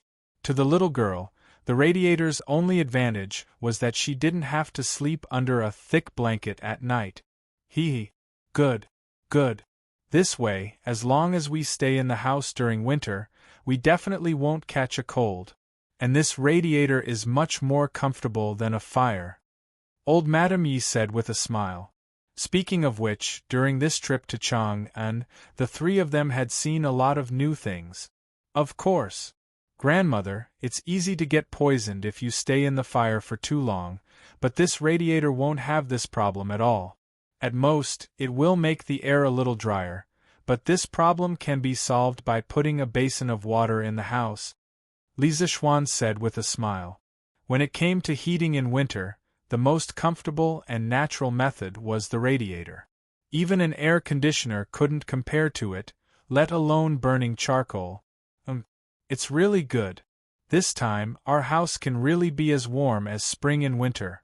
When it comes to enjoyment, the whole Tang Dynasty added together can't compare to you, Xian. Old Man Li said with a sigh. You old thing, you're always saying weird things. Don't tell me you didn't enjoy the radiator? Li Zixuan's little face darkened, but Mrs. Li rushed ahead of him and spoke up for him. Yi Guozhong stroked his beard and said with a smile, Jingma, little Xian isn't doing this for his own enjoyment. With his current martial arts cultivation, normal cold won't be able to enter his body at all. He's creating conditions for us to enjoy. Old Man Yi finally said something fair. Li Jingma was embarrassed by his slip of the tongue. Li Zixuan didn't blame his father. Li Jingma was his father, so what if he said a few words? Don't just talk about it. Father, mother, grandfather, grandmother, let's eat. I'll go to Yunshan again in the afternoon and install radiators there. The next morning, almost everyone in the Li residence was in high spirit. Compared to a few days ago, it was like the difference between the heavens and the earth. If you ask why, of course it was because of the radiator. Sleeping in a heated room at night, they didn't even need to warm their bed. They could fall asleep after lying down for a while. However, before they went to sleep, they didn't forget Li Zixuan's suggestion and put a basin of water in their room. It was hard not to be energetic when they woke up in the morning. This radiator is really something. I never dreamed that the house could be as warm as spring and winter. Yeah. When I went back to my room last night, I took off all my clothes, but I didn't feel cold at all. this radiator that young master installed is really amazing. Young master is really good to us. This radiator must be very expensive, but young master installed it for us without even thinking about it. Damn it, there were 6 people who betrayed young master for money last time. Those people should be struck by lightning. That's right. Strike them to death. Now, even if someone wants my life, I won't betray young master and the Lee family, let alone give me money. Yes. Even if we die in the future, we won't betray young master. The servants got up early to boil water, cook, and clean the courtyard. The most discussed topic was the radiator that they experienced last night. When they talked about this, the servants were all grateful to Li Zixuan. If the same thing happened in other people's homes, the master would definitely not let the servants enjoy such a good thing like radiators. At this moment, Lianer was glad that she didn't betray Li Zixuan, but she also felt a little guilty that she almost betrayed Li Zixuan. She had mixed feelings. Now, all she could do was serve the master with all her heart, repay his kindness, and atone for her sins. Chapter 1057. Li Zixuan didn't know what the servants were thinking. Yesterday, he had installed a heater in the servants' room. It was just a humanitarian gesture. Although he had transmigrated to the Tang Dynasty, Li Zixuan still had some modern thinking in his bones. He respected every life form around him. In his dictionary, there was no distinction between upper class and lower class. After getting up and having breakfast, Li Zixuan went to the academy, while Han Yushi went to the Warm Tang Foundation. Both of them had their own careers now, and they were both in the rising stage of their careers. They could not stay at home every day and leave the academy or the foundation alone. Sitting in the carriage, Li Zixuan couldn't help but shake his head. His and his wife's current situation was very similar to most couples in the modern world. After breakfast, they had to go to work. The only difference was that they were like bosses. Sometimes they didn't have to go to work. They had a lot of freedom. When they arrived at the academy, Li Zixuan was in Yen Silu's office, chatting with Yen Silu and Li Gang. Haha. These 2 days, the students of the academy have been working harder than usual. I was in the cafeteria just now, and I met a student who was eating and reading at the same time. It's really not easy. Yen Silu sighed with a smile. Li Gang shook his head. That's nothing. Last night, this old man had a sudden impulse and went to the student dormitory to check on the dormitory. I found that it was already 9:45 p.m., but some dormitories were still lit up. This old man went in to take a look and saw 6 people neatly lying under the lights, reading books. This old man originally wanted to punish them according to the rules of the academy, but when I thought of how hard they had worked, I directly let them turn off the lights and go to sleep. Sigh, in the end, it's Yamacho's fault for bringing the exam forward so suddenly. The old man didn't blame Li Zixuan. He mainly cared about his students. At his age, fame and fortune were no longer important to him. The only thing he cared about was passing down his legacy. Yanhuang College was the place where knowledge was passed down. He had long regarded this place as his home and the students of the college as his own children. Sirs, in fact, people are forced to do so. The students are working so hard mainly because they feel a sense of urgency.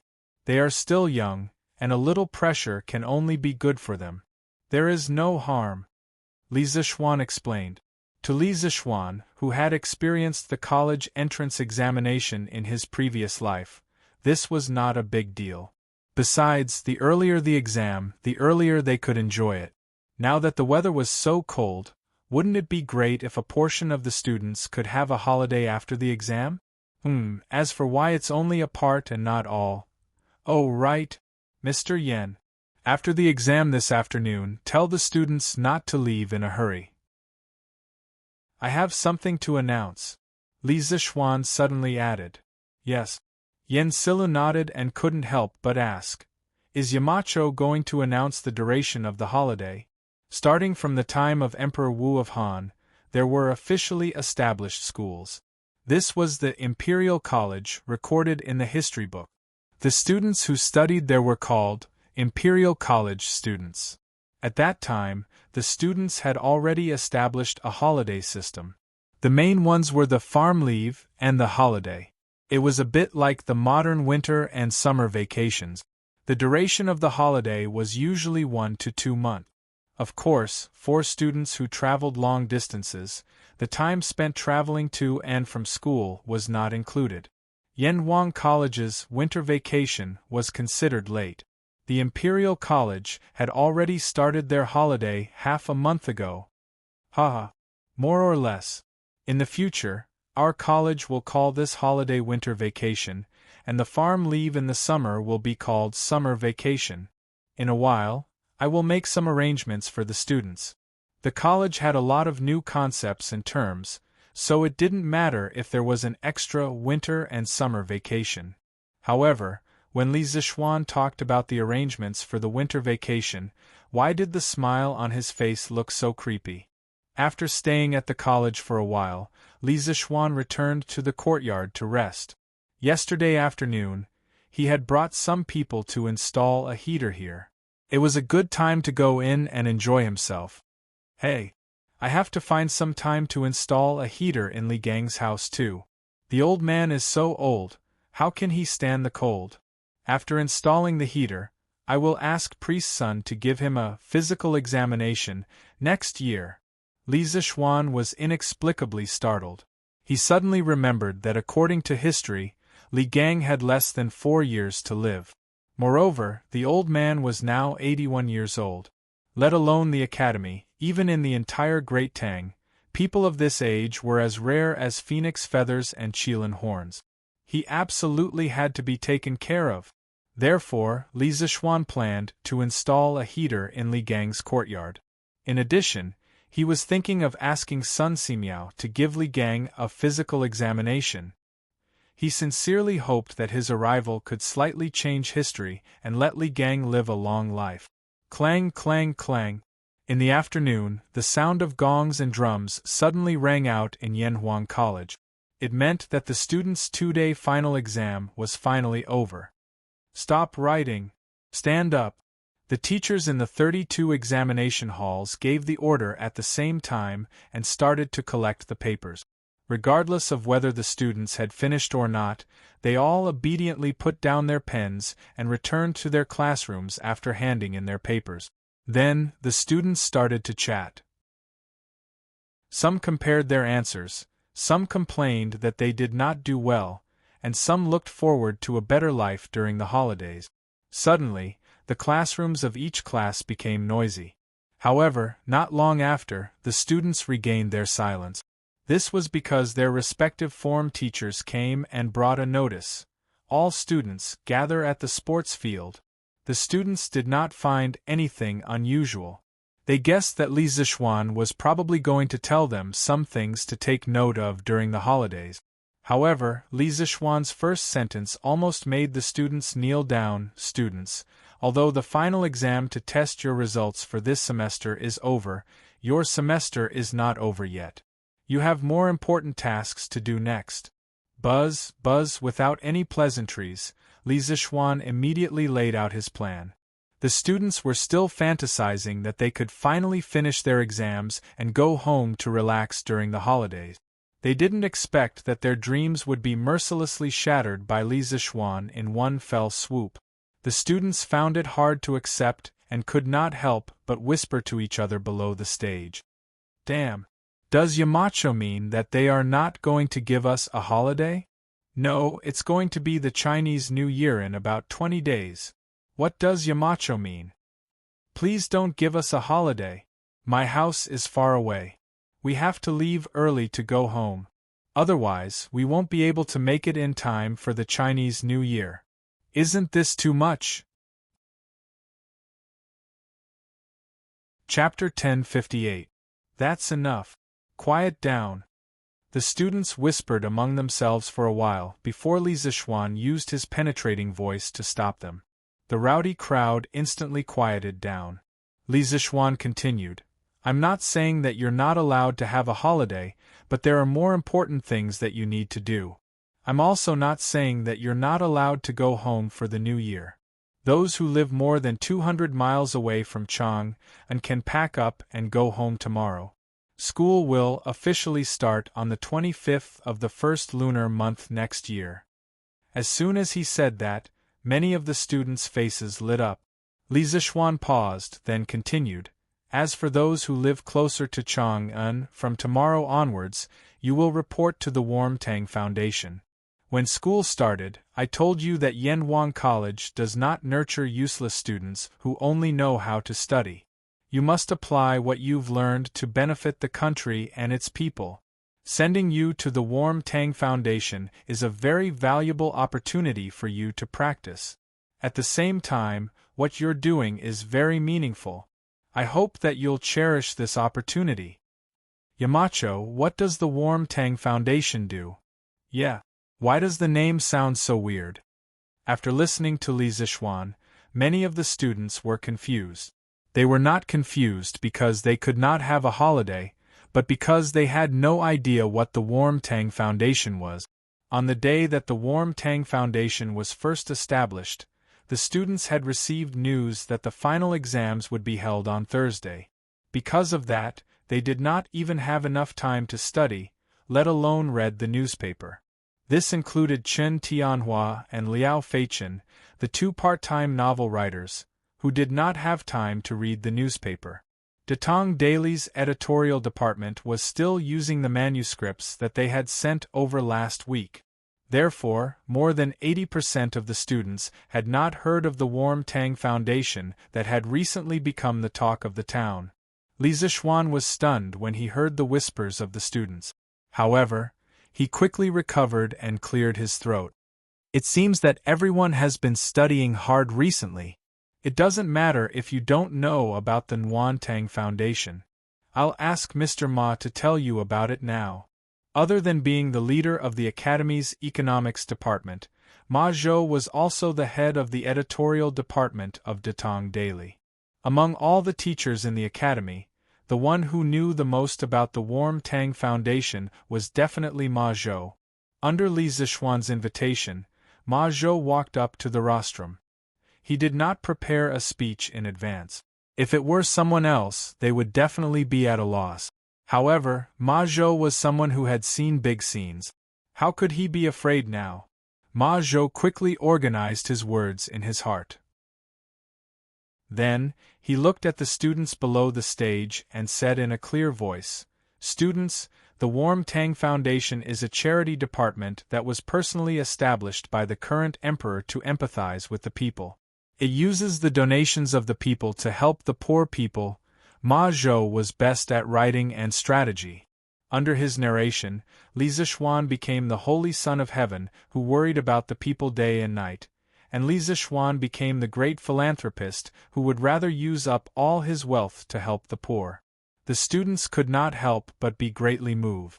At the same time, a strong sense of pride rose in their hearts. This was because Li Zixuan was their Yamacho. They felt proud that they were Li Zixuan's students. Alright, now you should understand what kind of department the Warm Tang Foundation is, right? Now let me talk about your upcoming tasks. After Ma Zhou spent half an hour introducing the Warm Tang Foundation, Li Zixuan continued, "The Warm Tang Foundation has recently launched a warm winter program. By distributing free coal stoves and honeycomb briquettes to the poor people in and around Chang'an City, they will be able to afford warmth. Your task is to be responsible for distributing the coal stoves and honeycomb briquettes. This task is actually not simple at all. First, you have to select the people who meet the requirements and confirm that there is no one who is pretending to be poor because they are greedy for our things. Then, you have to bring people to deliver the coal stoves and honeycomb briquettes to the people who meet the requirements. Finally, you have to make a record of every donation and summarize the accounts every 1 or 2 days. These tasks are indeed difficult for you, but there is nothing in this world that is impossible for those who set their minds to it. Among you, some of you will take part in the imperial examinations after you graduate from the academy and enter an official career. Some of you may stay in the academy and continue your studies. Some of you may only want to use the knowledge you have learned to settle down in a corner and become a rich man. But no matter what, you cannot forget that you graduated from Yanhuang College. Since you are a student of Yanhuang College, you have an obligation to do something for the Tang Empire and the people of Tang Empire. Many years later, when you look back on this holiday practice, you will definitely not regret the effort you have put in. Good and evil will be repaid, and the heavens will reincarnate. Your good deeds will definitely be rewarded. I hope that you will put your heart into this holiday practice. I hope that you will use your love to warm this city. Use your love to warm this city. After Li Zixuan finished speaking, the entire field suddenly became quiet. At this time, no one had any complaints about Li Zixuan not having a holiday because Li Zixuan's words had touched them. Use your love to warm this city. The Tang people's sense of national honor was actually the strongest in the entire history of China. They loved this land and their people. Now that they had a chance to help their people, how could they not help because of their own selfishness? Yamacho, I want to join too. I don't have to go home for the new year. On the field, among the silent students, such a voice suddenly rang out. This shout was like a fuse, and it was followed by more and more similar shouts. Yamacho, I don't have to go home for the new year. I also want to join this holiday practice. Yamacho, I don't have to go home either. More and more students stood out. They were not locals of Chang'an, and they lived far away from the academy. Li Zixuan had also given them the opportunity to go home for the new year, but at this moment, they felt that some things were more important than going home for the new year. When Li Zixuan saw this, he smiled and said, "Good, good, good. I am very happy that so many people are willing to give up the opportunity to go home for the new year to help the Nuan Tang Foundation. But I still hope that you will think carefully before making a decision. Those who are willing to go home, I will support. Those who are willing to stay at the academy to do good, I will also support. Tonight, think about it carefully, and tomorrow, you will tell your final decision to your class teacher." Chapter 1059. The next morning, when Li Zixuan arrived at the academy, he found hundreds of students gathered in front of the school building. He glanced around and found that the number was about the same as the one at the field yesterday. He could not help but nod to himself. In fact, he placed great importance on the first batch of students from Yanhuang College. This was because the temperament and style of the first batch of students would determine the future of the academy. If they went astray, then the next batch of students would most likely go astray as well. At that time, it would be impossible to correct them even if he wanted to. Fortunately, the first batch of students from Yanhuang College went astray. "Yamacho is here. Quick, stand still." Some students noticed Li Zixuan walking toward them. The noisy crowd immediately quieted down. "Yamacho, other than 2 students who have urgent family matters, the rest of the students are willing to join the warm winter operation."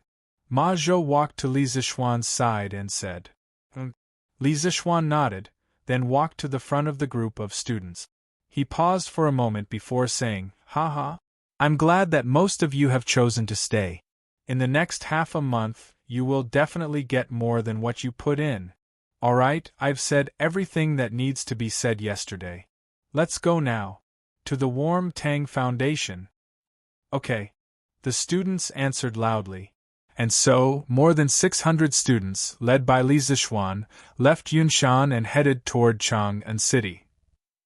At the headquarters of the Warm Tang Foundation, there were already people lining up at the entrance to donate money. Compared to the first and second day of donations, the amount of donations received every day had gradually decreased. This was something that couldn't be helped. When something new first appeared, there would be a period of popularity. After that, people would gradually return to their rationality. In fact, the current situation was enough for Han Yushi and the others to be busy. Collecting donations every day was easy. However, when it came to closing the accounts every night, it was not easy at all. This was because there were many people helping out, but few people knew how to calculate accounts.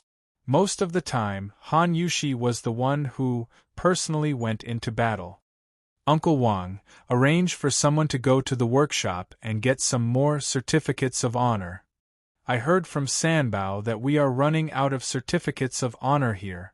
The workshop was originally a small room used to store blueprints.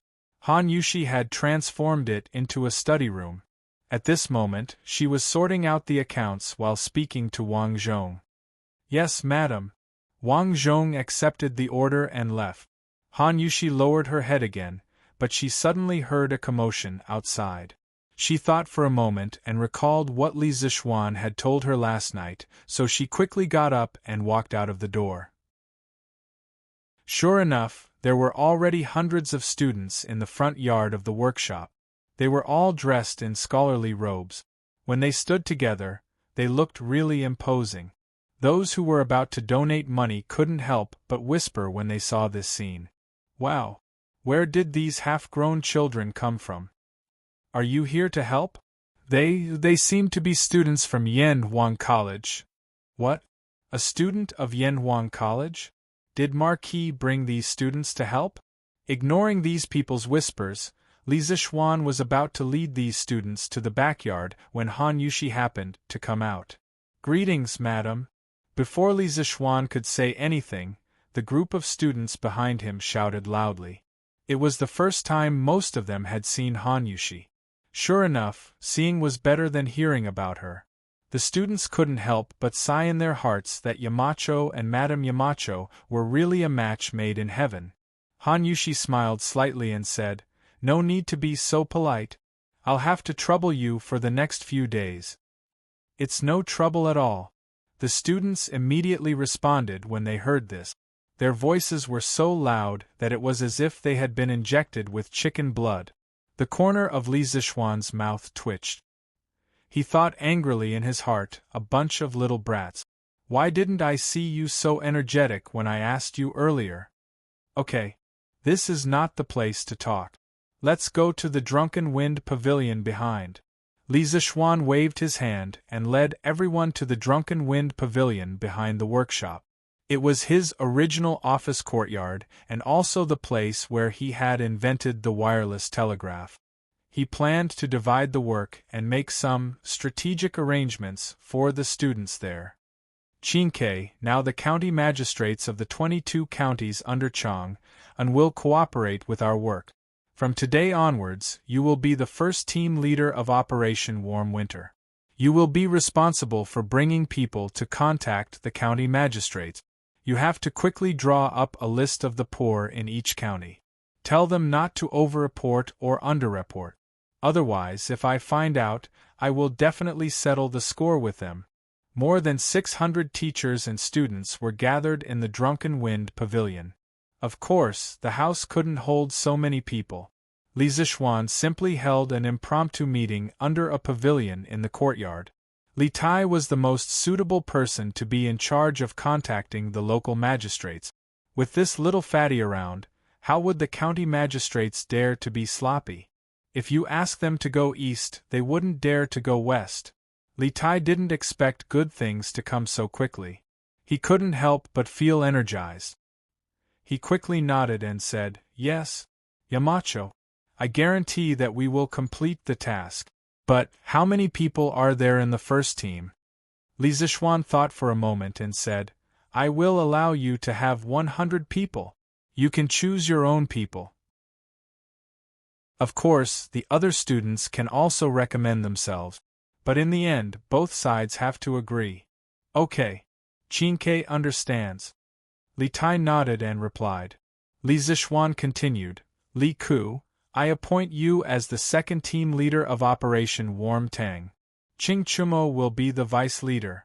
Your second team's main task is to follow the list provided by Chinke and deliver the coal and honeycomb coal produced by the workshop to the poor people. You can arrange the transportation yourself or ask the students of the academy for help. But you must control the cost. The total operating cost of your second team must not exceed 500 strings of coins. I will allow you to have 400 people in your team. As for which students to choose, you can discuss it later. Li Zishuan felt that it was necessary to let Li Ku control the cost.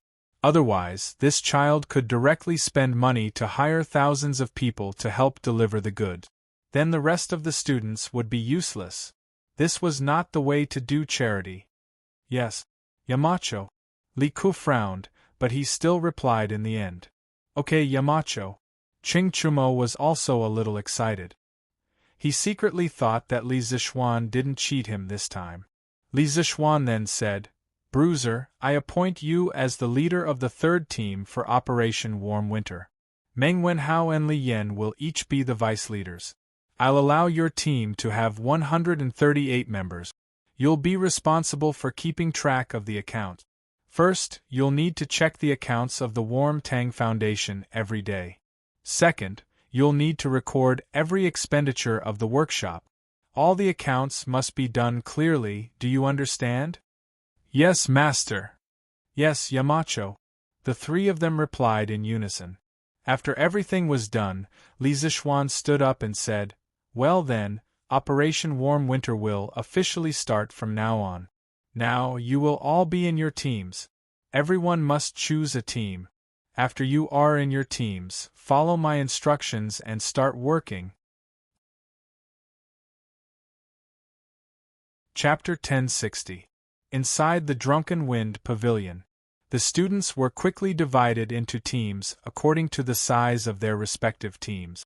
The team leaders of each team were all well-known students in the academy. This way, at least they would not be in a situation where they did not know who was better. After the students had chosen their teams, the three teams immediately began to move. Li Tai divided his first team into 22 teams. They went to Chang'an County, Wanyan County, and the 20 counties outside of Chang'an City. He personally led a team to Chang'an County. Bruiser, on the other hand, led his 3rd Brigade to settle the accounts with the Warm Tang Foundation. Li Ku and Ching Chumo led the second team out of the workshop to prepare the carriages. Because Li Zishuan had limited their activity funds, Li Ku and Ching Chumo, who had been pampered since they were young, had no choice but to save money and bargain with others.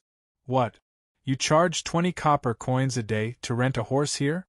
Why don't you go rob a bank? Do you think I won't sue you for running a scam? This was Ching Chumo's voice. The shopkeeper's face stiffened. He said in a muffled voice, Little brother, the entire Shi city is like this. If you don't believe me, you can ask other places. Don't try to blackmail me. Ching Chumo's mouth was smiling, but in his heart, he was cursing. It was not like he had not asked other places, but the prices of the carriages and horses were more expensive than this place. Otherwise, why would he be chatting with an old man here? Oh my! You say I'm blackmailing you? Let this young master tell you, an old horse like yours can only earn 3 copper coins a day at most. Don't think I don't know anything about horses. I've seen the current emperor's white hoof shadow, and white hoof shadow with my own eyes. 3 copper coins a day is already too much for me. This idiot saw that the old man did not fall for his trick, so he started to boast. The hoofed shadow, green mantis, and Saliot purple that he mentioned were all top-notch BMWs that had accompanied Li Er on his expeditions. Other than these 3, there were also Jianmao Gu, Gua, Shifachi, and Telugu, all of which were Li Er's mount. In the middle of the Zhen Guan period, in order to commemorate these 6 warhorses, Li Er ordered Yen Lide and Yen Liben to depict the 6 warhorses in relief, which were placed in the Zhao Mausoleum, and were known as the 6 horses of the Zhao Mausoleum in history. Hearing this, the old man didn't know whether to laugh or cry, and said, Little brother, since you've even seen His Majesty's beloved warhorse, It means that you're either rich or noble. Tell me, why are you arguing with me over a few copper coins? Ching Chumo cursed in his heart again. It's true that I'm rich, but I can't spend it now. Just as Ching Chumo was about to go berserk and beat someone up, Li Ku walked over from the other side of the street. Cho Ox, what's wrong? Have you reached an agreement? Li Ku asked after he came over. They had split up into several groups to look for carriages and horses. He had just finished talking with the owner of a carriage company and had come over. Not yet. This shopkeeper is stubborn. Little Ku, you only gave me so little money, there's no way we can talk about this business. It's better for you to talk to him. Ching Chumo curled his lips and wanted to quit. When the old man heard Ching Chumo say that he was stubborn, he couldn't help but twitch the corner of his mouth. He actually wanted to beat someone up now. However, he saw that although Li Ku was young, he couldn't hide his noble aura. He knew that Li Ku's background was not small. He calmed himself down and then cupped his hands to Li Ku, saying, "It's not that this old man is stubborn, but the price that little brother just said is simply impossible. 3 copper coins to rent a horse, not to mention Chang'an, even in Bing Province and New Province, it's impossible to have such a price." The Great Tang had many horse farms in Bing Province and New Province, so the price of horses there was slightly cheaper than in other places. Li Ku didn't feel offended. He smiled kindly and cupped his hands to the old man, saying, "Shopkeeper, we are all students from Yanhuang College. This time we came out from the academy to help the Warm Tang Foundation, so we came here to look for some carriages to deliver honeycomb coal and coal stoves to the poor people who can't afford to burn firewood. So, can you give us a discount? After all, we didn't bring much money with us when we came out from the academy." Compared to Ching Chumo's careless shouting, Li Ku's gentle and refined way of speaking was undoubtedly more comfortable. The shopkeeper only heard half of it and had a good impression of Li Ku. However, when he heard the purpose of Li Ku and the others looking for carriages, the shopkeeper couldn't remain calm. "Hey! So you're students working for the Warm Tang Foundation? You should have said so earlier. 3 copper coins, right? This old man will rent as much as you want. Just treat it as this old man doing a good deed." "Then, thank you very much, shopkeeper." Li Ku smiled and cupped his hands. Ching Chumo's eyes almost popped out of their sockets when he saw this. How the F***ck is this possible? Does that mean that all the effort I've put into talking for so long was all in vain? When he thought of this, Ching Chumo looked at the old shopkeeper with resentment. As if he could feel Ching Chumo's resentment, the old shopkeeper inexplicably shuddered. He looked at Ching Chumo and smiled apologetically. "Little brother, you can't blame this old man for this. If you had told me your purpose from the beginning, this old man wouldn't have disagreed no matter what." Ching Chumo snorted and ignored the old man. Li Ku couldn't help but laugh. "Shopkeeper, don't mind him. This brother of mine has always been like this. I haven't asked you how many horses you have here. We'll rent them all." The shopkeeper was stunned when he heard this. He didn't expect Li Ku to have such a big appetite. "There are 32 horses in total. Little lord, are you sure you want to rent them all?" "I'm sure. Shopkeeper, we'll rent them for 20 days first. Here, the rent is 1,920 copper coins. That's the guarantor we hired." Li Ku quickly calculated the rent, and then pointed to a middle-aged scholar who was walking over. The old shopkeeper couldn't help but feel a toothache. If he rented all the horses to Li Ku for 3 copper coins a day, then his loss would be too great. However, he had already bragged earlier. At this time, he couldn't regret it even if he wanted to. He could only accept the money and let the horses go. "Ahem. Little lord, since this old man rented so many horses to you at such a low price, can you let Datong daily mention this old man's good deeds in tomorrow's news?" After the handover, the old shopkeeper remembered that Li Ku was a student of Yanhuang College, and the Yamacho of Yanhuang College was the founder of Datong Daily. He had a little evil thought in his heart, so he eagerly asked Li Ku. Before Li Ku could speak, Ching Chumo said in a rough voice, "No. Do you think it's so easy to get into Datong daily? If you really want to do good, why don't you just give these horses to us for free?" Little Ku, ignore him. Let's go. Call someone else to take the horses. Chapter 1061. Little Ku, is this considered cheating? Ching Chumo could not help but ask on the way back. Li Ku was still riding on his horse. He laughed and said, "How is this cheating? The Yamacho only said that we are not allowed to use our status to get help from our underlings, and that the total expenditure cannot exceed 500 strings of coins. They did not say that we are not allowed to bargain with others in the name of doing good. Chonyo, things are different now. We have to be careful in everything we do. Otherwise, 500 strings of coins will not be enough." The Li Ku now was a completely different person compared to 4 months ago. At that time, he was living like a prince and only needed to practice martial arts in the palace. Why would he need to worry about money? Why would he need to be careful? Hey, Little Ku, what you said makes sense. How many carriages do we need? Which one should we go to now? Ching Chumo scratched his head and laughed.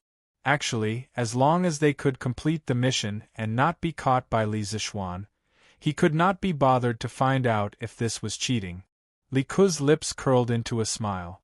There's no need for that. We have enough carriages and horses. That's it? Does that mean that Ziffin, Yui Baolin, and the rest have already rented carriages? Ching Chumo was stunned for a moment and said in disbelief. The members of the 3rd Brigade had all gone out to look for carriages according to Li Ku's plan. Sun Ziffin and Yui Baolin were members of the 3rd Brigade. Haha. This is also a coincidence. Sun Zifan's family opened a carriage company, and the scale is not small, so we rented a lot of carriages from there at a low price. Now all of them added up, it is completely enough, Li Ku said with a smile. He even emphasized the word low price. It was obvious what he meant. F***ck. Sun Ziffin's family owns a carriage business? Why didn't this kid say so earlier? He made us look so hard for carriages. F***ck. No, he should be back at the workshop now, right? I'm going to find him. This kid tricked me. Hiya. Ching Chumo's eyes widened. His face was filled with disbelief and anger. Yes, anger. At this moment, he felt that Sun Ziffin was even more despicable than the old man from the carriage company. After saying that, he slapped the horses but hard, and the man and the horse rushed forward. Hey, ugly bull, don't. Li Ku hurriedly urged his buttocks to catch up and dissuaded him. Ziffin usually doesn't care about his family's business. He only just remembered that his family has a carriage business. We can't blame him for this. Instead, we have to thank him. It's because of his family's carriage business that we saved more than 20 strings of money. Money. When it came to money, Ching Chumo felt a headache coming on. He could not help but wonder in his heart, is this still the king of Han, Li Ku? Why do you only care about money? All right then. For your sake, I won't be angry with that brat. Ching Chumo waved his hand. He didn't want to hear Li Ku talk about money anymore. Chinke, how are the preparations on your side? Did you get the list of the poor people in each county? When it was close to noon, all the students returned to the Drunken Wind Pavilion in the backyard of the Warm Tang Foundation. This used to be the workshop of the Strange Taste Pavilion, so of course there was a cafeteria. Half of the chefs in the Academy's cafeteria had been transferred here by Li Zixuan, so the students had lunch there. At this time, Li Ku was holding a bowl of rice and chatting with Li Tai about work. Oh, I got it all. I'll give it to you after I finish eating. Li Tai's cheeks were puffed up. He used to be a person who lived like a prince, but after being trained by Li Zixuan, he could enjoy eating from a big pot of rice. Especially when he was in the academy's construction team, Li Zishuan's lecture left a deep impression on him. At least from then until now, he had never wasted a meal in public. Good. Our 3rd Brigade's carriages are ready. This afternoon, we'll go from house to house and deliver coal stoves and honeycomb briquettes according to the list, Li Ku said as he stuffed rice into his mouth. Little Ku, I don't think it's nice to say coal stoves. We should call this warmth. Didn't Yamacho say that? We're participating in the Warm Tang Foundation's warm winter operation, so it's only right that we call it warmth. Li Tai's eyes turned as he corrected Li Ku. Li Ku thought about it and also felt that coal, moldy, stoves didn't sound nice. He nodded and said, "Okay. Then we'll go and deliver warmth to the poor people in the afternoon." Li Tai smiled and said, "Yes, that's right. But did you hire a coachman?" "Why would we hire a coachman? A coachman's salary is dozens of copper coins a day. Where would our 3rd Brigade get that much money?" Li Ku said subconsciously. Li Tai's eyes widened as if he was meeting Li Ku for the first time. He said, "No, Little Ku, did I hear wrong? You're stingy with a few copper coins? Are you the Little Ku I know?" Li Ku said matter-of-factly, "What do you mean by stingy? There's no need to waste money. By the way, Chinke, do you have people who lend money to earn interest?" Li Tai was puzzled. "Yes, I do. But why are you asking about this, Little Ku? In ancient times, the rich and powerful all did this kind of business where they lent money to the poor and earned interest. One of the 4 princes of the Warring States period, Meng Changjun, used this business to raise 3,000 mercenaries." Li Ku replied, "It's not convenient for us to carry around the 500 strings of coins that Yamacho gave us, and we don't need that much money at the moment. Why don't you get your people to lend 300 strings of coins to people who are short of money? It doesn't matter if the interest is low, as long as it's safe." Li Tai was completely speechless when he heard this. To think that Li Ku was so meticulous in his calculations. He really suspected that Li Ku was possessed by a devil. Little Ku, you're quite quick-witted. Using money to earn money, not bad, not bad." Li Zishuan, who had just finished eating at home, heard the second half of the conversation between Li Ku and Li Tai and couldn't help but laugh. Although he didn't support Li Ku's business of lending money, he still appreciated Li Ku's idea of using spare money to earn money. Because if an ordinary person was in Li Ku's situation, they would only use the 500 strings of coins in their hands sparingly. Very few people would be like Li Ku, not only saving money, but also earning money. "Yamacho." The 2 brothers heard and hurriedly turned around to greet him. "And you guys continue to eat, don't worry about me." Yamacho, I'm not breaking the rules, right? I just feel that it's inconvenient to leave the 500 strings of coins with us, so I thought." Li Ku's face turned red and quickly explained. Chapter 1062. You're trying to cover it up. Inside the Drunken Phoenix Pavilion, Li Zishuan looked at Li Ku and said with amusement, "I've said before that you're not allowed to use your status to ask for help from others. Now that you're asking Green Sparrow for help, aren't you asking for help from others?" Yamacho. Li Ku's face froze, and he was speechless. Li Zishuan continued, "But I'm glad that you know how to increase income and reduce expenditure. You said that it's inconvenient to carry 500 strings of coins around, and that's not unreasonable. But we're Yen Wang College's people, and we have to solve problems when we encounter them. When this matter is over, Little Ku, you can think of a way to solve this problem. If you can solve it smoothly, then you'll start a new era, and your name will go down in history." Although it's inconvenient to carry 500 strings of coins was just an excuse that Li Ku came up with, this was indeed a problem that Great Tang was facing. Not only would a cumbersome currency affect trade, it would also affect the economic development of a country. The Song dynasty was not as strong as Tang, but why was its economy the largest in ancient China? It was because banknotes replaced the heavy metal currency, and it greatly promoted the prosperity of domestic commerce. At that time, the Song dynasty's imperial court collected business taxes every year, and it far exceeded the agricultural taxes. Li Ke's excuse reminded Li Zishuan of the financial plan he had been planning for Tang, banknotes and bank. These two things must be done in the future. Start a new era? Go down in history?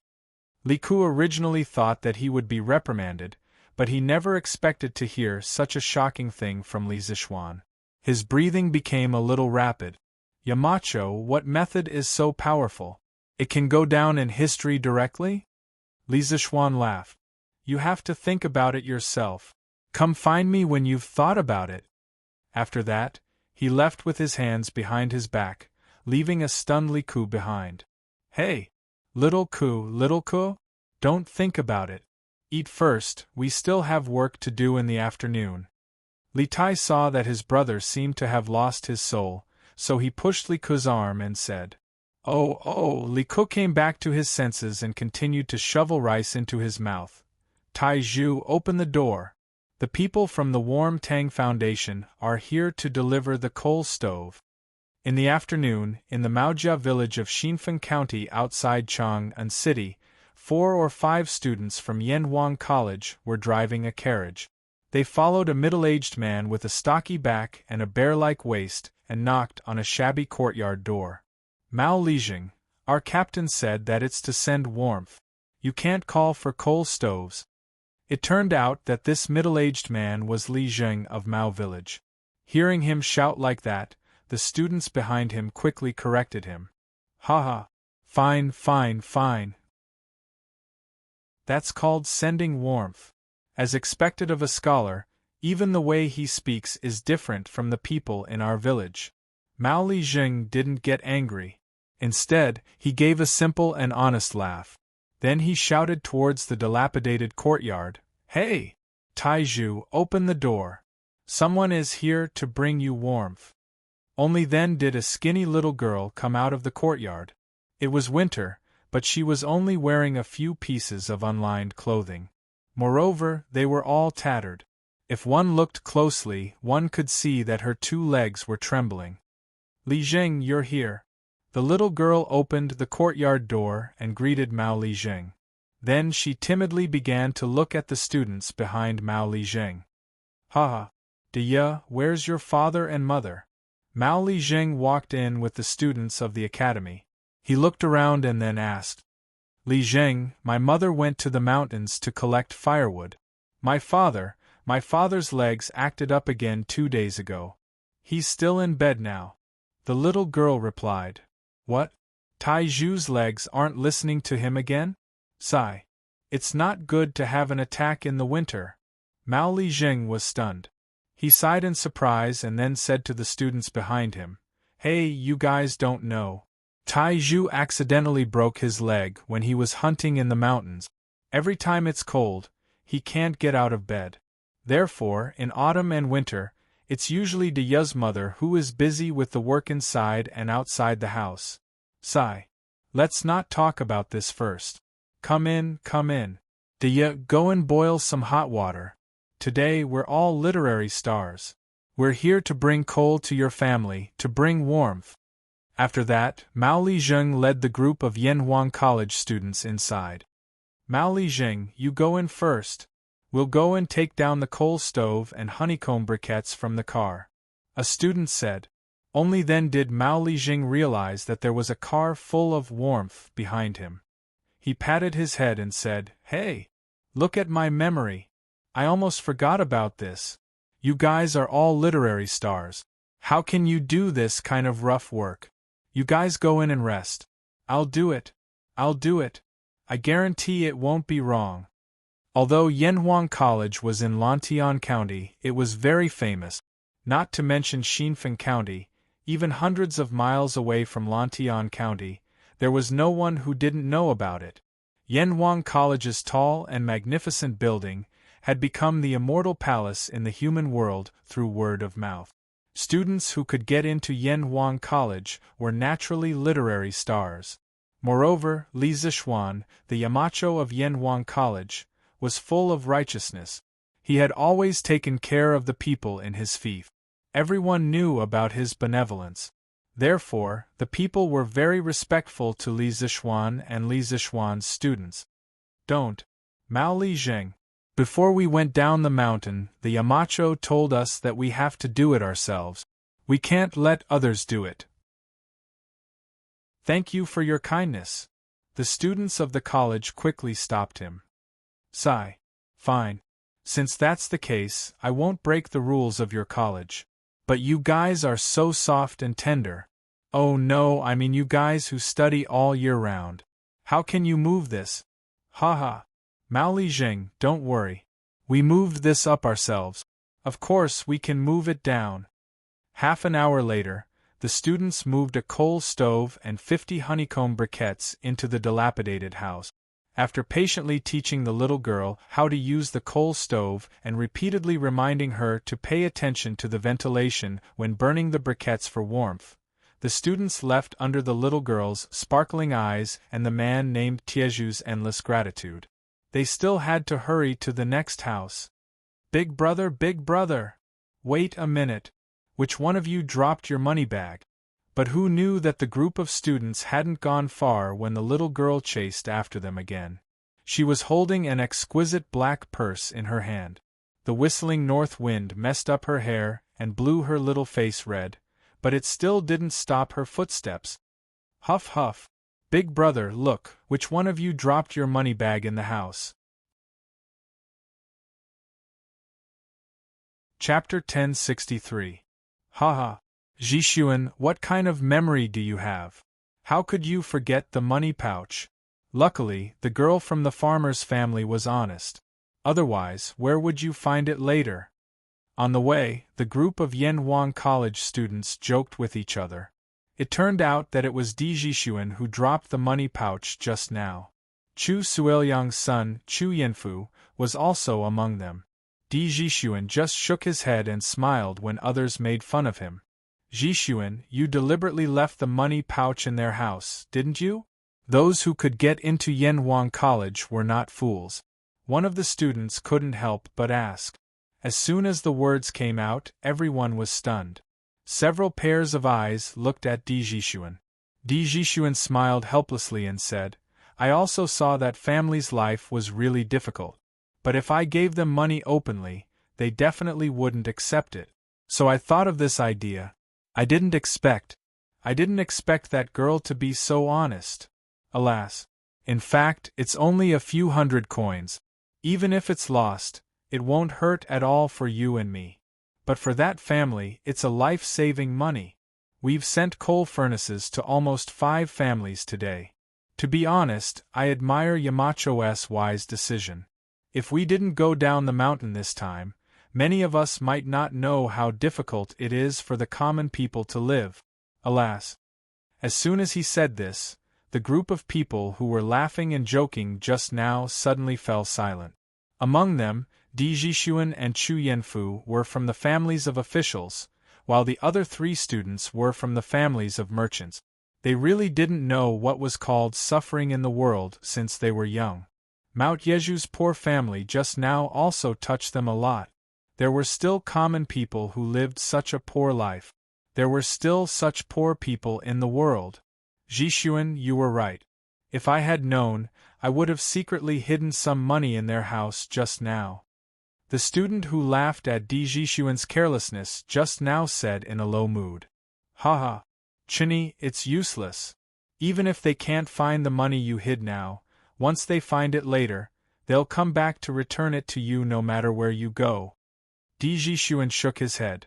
The student named Chinny was puzzled and asked, Zixuan, why are you so sure? Di Zixuan didn't explain, but Chu Yanfu laughed and said, Enough. Chen-yi. Zixuan is able to see things clearly and see into people's hearts.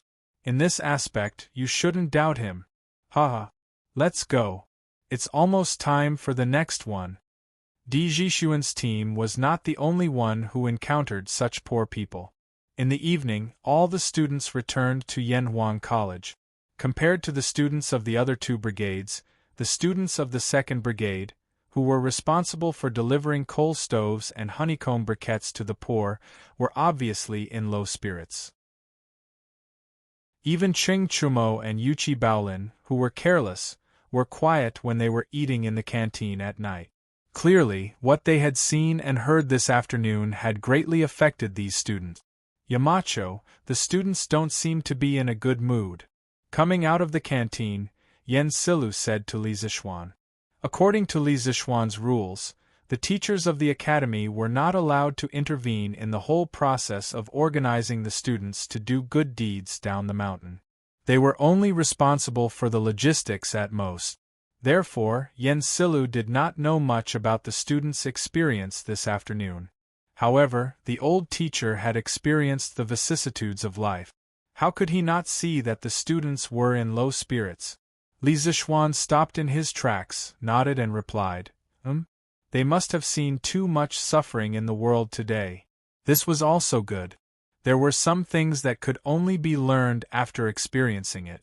Only then would one know how to cherish what they had now. And as students of Yanhuang College, it's not good if they only know how to read and ignore the outside world. Yanhuang College exists for only one purpose, and that is to benefit the people of Tang. Yen Silu stroked his beard and sighed. Yamacho is right. These children can't always stay in the academy and study. It's good to let them see the suffering of the people. On the first day, the students of Yanhuang College visited more than 800 poor families and gave away more than 800 coal stoves and 40,000 honeycomb briquettes. Early in the morning of the second day, the students woke up at 5 in the morning, washed up, and ate. At 7:15 in the morning, the students gathered in front of the teaching building and went down the mountain to deliver the warmth. At this time, there was a thin layer of frost on the withered leaves by the roadside. After arriving at the warm Tang Foundation, the students of the 3 brigades immediately went into working mode. They each had their own duties. Those who needed to go to the government to coordinate, those who needed to deliver the warmth, and those who needed to stay behind to keep track of the account. The division of labor was clear and orderly. The news of the students of Yanhuang College going down the mountain to do charity in the name of the Warm Tang Foundation had already spread yesterday. Many people knew about it. Today's Datong Daily's headline was, without a doubt, left to this group of students who silently gave their love in the cold wind. The title was, This Winter's Not Too Cold. There was a paragraph in the news that read, They came from Yunshan, and their hearts were filled with the poor villagers. They drove their carriages to visit one village after another, and they sent warmth to one family after another. It was they who warmed this city, and it was they who made this winter not so cold. Their cheeks were red from the cold wind, and they were shivering, but they were still fearless. They still traveled over land and water to deliver their love to the people in need. They are all the students of Yanhuang College. Tisk Tsk. Yesterday, I even met a group of students from Yanhuang Academy who were driving a carriage. These kids are really good. On the streets, some of the people in the city who had read the newspaper sighed. Isn't that so? Why don't you take a look at who the Yamacho of Yanhuang College is? How can the students taught by Marquis be bad? Ha! That's right. When Marquis said that he wanted to build an academy, I felt that the academy built by Marquis would definitely be extraordinary. Looking at it now, it was indeed so. Look at the Imperial College and the Hongwen School. Can they teach such students? Hey, that's definitely not possible. The Imperial College and the Hongwen School are already on holiday. I heard that the students of Yanhuang College were also on holiday, but they volunteered to do this. Many of the children who live far away might not be able to make it back in time for the new year because of this. Whoa! There's actually such a thing? How can it be fake? Sigh. In the future, if my brat can't get into Yanhuang College, I'll beat him to death. This kind of academy is a good one. Unknowingly, Yanhuang College's reputation in the hearts of the people increased again. However, The Imperial College and the Hongwen School were inexplicably implicated. Chapter 1064. While the students were busy sending warmth to the people of Chang'an City, Li Zixuan was not idle either. He brought his personal guards to send warmth to the villagers in his fief. No matter if they bought a coal stove or honeycomb briquettes, they would send 2 coal stoves and 200 pieces of honeycomb briquettes. If they did not accept, they would be disrespecting the master. Young master, the house is so big. 1 coal stove is enough. Isn't it a waste to send 2? What's there to waste? It doesn't matter if the house is small. 1 stove can be used to boil water and cook rice. The other stove can be used to warm the fire. It's so cold today. Don't let these 3 children freeze. Quick, San Bao, move the coal stove in. We have to hurry to the next house. Hey! Don't. Young master, it's better for this old man to move it himself.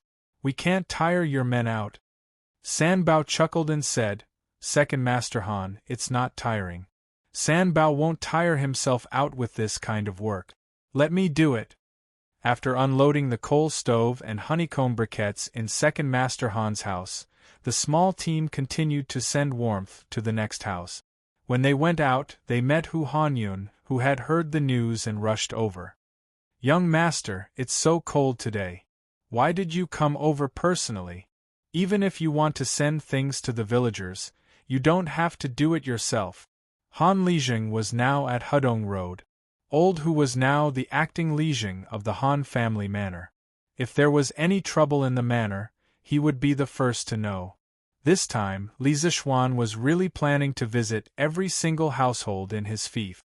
When he heard this, he smiled and said, Hee, Uncle Hu, since I have nothing better to do at home, why don't I come out to deliver some gifts to the villagers and exercise my muscles a little? Old Hu sighed helplessly. He thought for a while and said, Hey! Young master, the villagers appreciate your kindness. But there are more than 1,000 villagers in your fief. If you send them one by one, how long will you be able to do it? In this old Hu's opinion, you can leave the Han family manor and the plum village to this old Hu. Everyone was the first to follow young master. Even if young master didn't go personally, everyone would still appreciate your kindness. His suggestion was mainly to lessen the burden on Li Zixuan. Among the 8 villages under Li Zixuan's control, the Han village and Plum village had the largest population. Without these 2 villages, Li Zixuan would have a much easier time. Haha. Uncle Hu, I appreciate your good intentions. However, this matter is not urgent. If I can't finish running in 1 day, I'll run for 2 days. If I can't finish running in 2 days, I'll run for 3 days.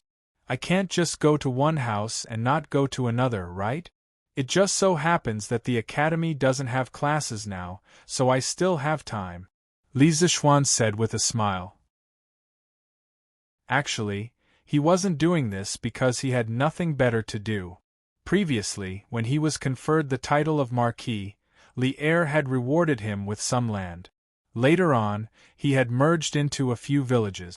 Because he was busy with work, he didn't go there much, let alone know the villagers. As for those few villages, Wang Zhong had been taking care of them for him. Now that the academy had stopped classes, he could finally take some time out to walk around his fief. At the same time, he could also get to know the villagers in his house. Seeing that Li Zixuan was so insistent, Hu Hanyun knew that he couldn't persuade him anymore. He said, Hey! Since I've met young master, there's no need to trouble young master to personally send them to my house. I'll move them back myself. After saying that, he walked up and lifted a coal stove with one hand. The strength of his hands was not ordinary. Haha. All right, I won't stand on ceremony with Uncle Hu. Li Zixuan laughed and said to Ah Fu, who was beside him, Ah Fu, help Uncle Hu carry these honeycomb briquettes back. We'll go to the next house first. Catch up with us later. Yes, young master. Ah Fu carried a bag of coal and left. Li Zixuan said to Pang Feiji, Let's go. Next house. Although there were many villagers in the Han family village, they lived in close quarters. Therefore, Li Zixuan ran from house to house and was done by noon. Lunch was naturally settled at the academy. The academy had indeed transferred half of the chefs away, but the other half were still cooking for the teachers who stayed in school. After resting at the academy for a while, Li Zixuan ordered Pang Feiji to bring some people to the workshop to get some things. Then, they went to the 9th house in Yunshan, Li Gang's house. Li Gang was one of the earliest professors in Yanhuang College. Of course, he had the right to live in this house. When Li Zixuan separated the houses, he gave the 9th house to Li Gang. The number 9 represented longevity and health. He had put in a lot of effort in this. Grandfather, why isn't it snowing this year? Unren, why are you looking forward to it snowing? It's fun when it snows. When it snows, Unren can snowball. Ha! Unren, you think it's fun when it snows, but those poor people who can't afford to wear clothes will freeze to death when it snows. Do you still want it to snow now? Grandfather, why don't they have clothes to wear? Can't Unren let them wear his clothes? Ha ha! If you let them wear your clothes, what will you do? Unren will hide in the blanket and not go out. Then, he won't freeze. Ha ha ha! As they approached the 9th courtyard, due to Li Zixuan's astonishing hearing, he was able to hear the conversation between the grandfather and grandson from far away. He couldn't help but feel a trace of warmth in his heart. What an adorable and sensible child! At this moment, he felt that his decision to set up the Warm Tang Foundation and Operation Warm Winter was absolutely correct. If even a child had the ambition to protect the poor people of the world, as an adult with a high position, if he still remained indifferent despite having the ability to do so, then wouldn't he have lived 2 lives in vain? Ha ha, little Unren, you don't have to hide in the blanket. Those poor people have a fire to roast them now. They won't freeze to death. Li Zixuan pushed open the courtyard door and smiled at the cute little boy in the courtyard. Yamacho! Wow! It's brother Xiao Xian. Li Gang got up and looked at Li Zixuan in surprise, but Li Anren had already jogged over to greet him. He had met Li Zixuan many times, and his grandfather always praised Li Zixuan in front of him. This made him have a good impression of this big brother Li Zixuan. Ha ha! Little Unren, long time no see. Li Zixuan smiled and patted Li Anren's head. Then, he looked at Li Gang and said, Mr. Li, have you eaten? Li Gang chuckled and replied, I've eaten, I've eaten. Why does Yamacho have time to think about an old man like me? Li Zixuan pointed at the carriage of pipes behind him and said with a smile, I thought that it would be a little cold recently, so I brought people over to install a heater in Mr. Li's house. This way, when it snows, Mr. Li and little Unren won't be cold. Chapter 1065. Heater? What is heater? In the 9th courtyard of Yunshan, Li Gang looked at Li Zixuan and asked curiously, Hee, Mr. Li, this heater is something that can make the house as warm as spring. Compared to burning charcoal, the warmth provided by this thing is more comfortable and safer. You will be able to feel it after it is installed. As Li Zixuan spoke, he called for Pang Feiji to bring people to install the heater in Li Gang's house. These people were all experienced now and could do it without his command. Thank you, Yamacho.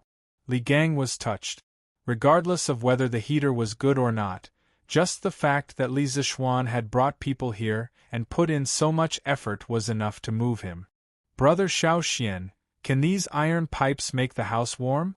But it's clearly cold when I touch it. Li Zixuan had said that it was magical, so he ran over to touch the heater pipe, but Li Zixuan couldn't help but laugh. Ha ha! Of course it's cold now. Unren, wait for a while. After they install it, you can touch it again. It definitely won't be cold. Then I'll touch it later. Compared to the Li residence, which occupied a huge area, the courtyard in Yunshan was not considered big. Therefore, Pang Feiji and the others used less than 2 hours to install the heater in Li Gang's house. Li Zishuan ordered, "Light it. Try to see if it leaks." "Yes, Marquis." Pang Feiji went to light the heater with ease. After about half an hour, the heater finally started burning. Li Zishuan's people quickly entered the house to check the pipe. After a while, after confirming that all the pipes were fine, Li Zishuan said to Li Gang, "Mr. Li, it's done. In the future, you just need to instruct the servants to put honeycomb coal in the boiler after a period of time, and it will ensure that the house is always warm. Now, you and Ren can go in and experience it." Although Li Gang had studied Confucianism all his life, he had been in Yanhuang College for so long. Even if he wasn't proficient in engineering, he could still understand some of the things related to engineering. When he saw Pang Feiji and the rest install the heater, Li Gang could roughly guess the operating principle of the heater. Yamacho's creativity is unprecedented. On behalf of Mayan Rin, this old man would like to thank the mountainhead for his trouble. Li Gang politely cupped his hands and said, "Mr. Li, don't be in a hurry, let's try it first." Li Zishuan extended his right hand and made an inviting gesture. "Okay. Ren, let's go. Let's go in." Li Gang pulled his son and walked into the house. While they were gossiping outside, the heater in the house had already heated up. Although it was not as warm as spring, they could still feel the warm air blowing against their faces when they walked in. Obviously, the inside of the house and outside of the house were two different worlds. "Wow! Grandfather, this house is so warm!" Li Anren exclaimed and said excitedly. "This thing works too fast." Li Gang was also a little surprised. He turned to look at Li Zishuan, his face full of shock. Although he had roughly guessed the operating principle of the heater, he didn't expect it to work so quickly. It will be even warmer in a while. I have some other things to do in the afternoon, so I'll take my leave first. If there's anything wrong with the heater, just send someone to let me know, sir." After seeing that everything was fine, Li Zishuan said goodbye. He still had to go to Plum Village in the afternoon to send warmth to the villagers. "Okay. Take care, Yamacho." Li Gang nodded. "Brother Xiaoxian, why don't you have a cup of hot water before you go?" At this time, Li Anren walked over with a cup of hot water that was emitting white steam.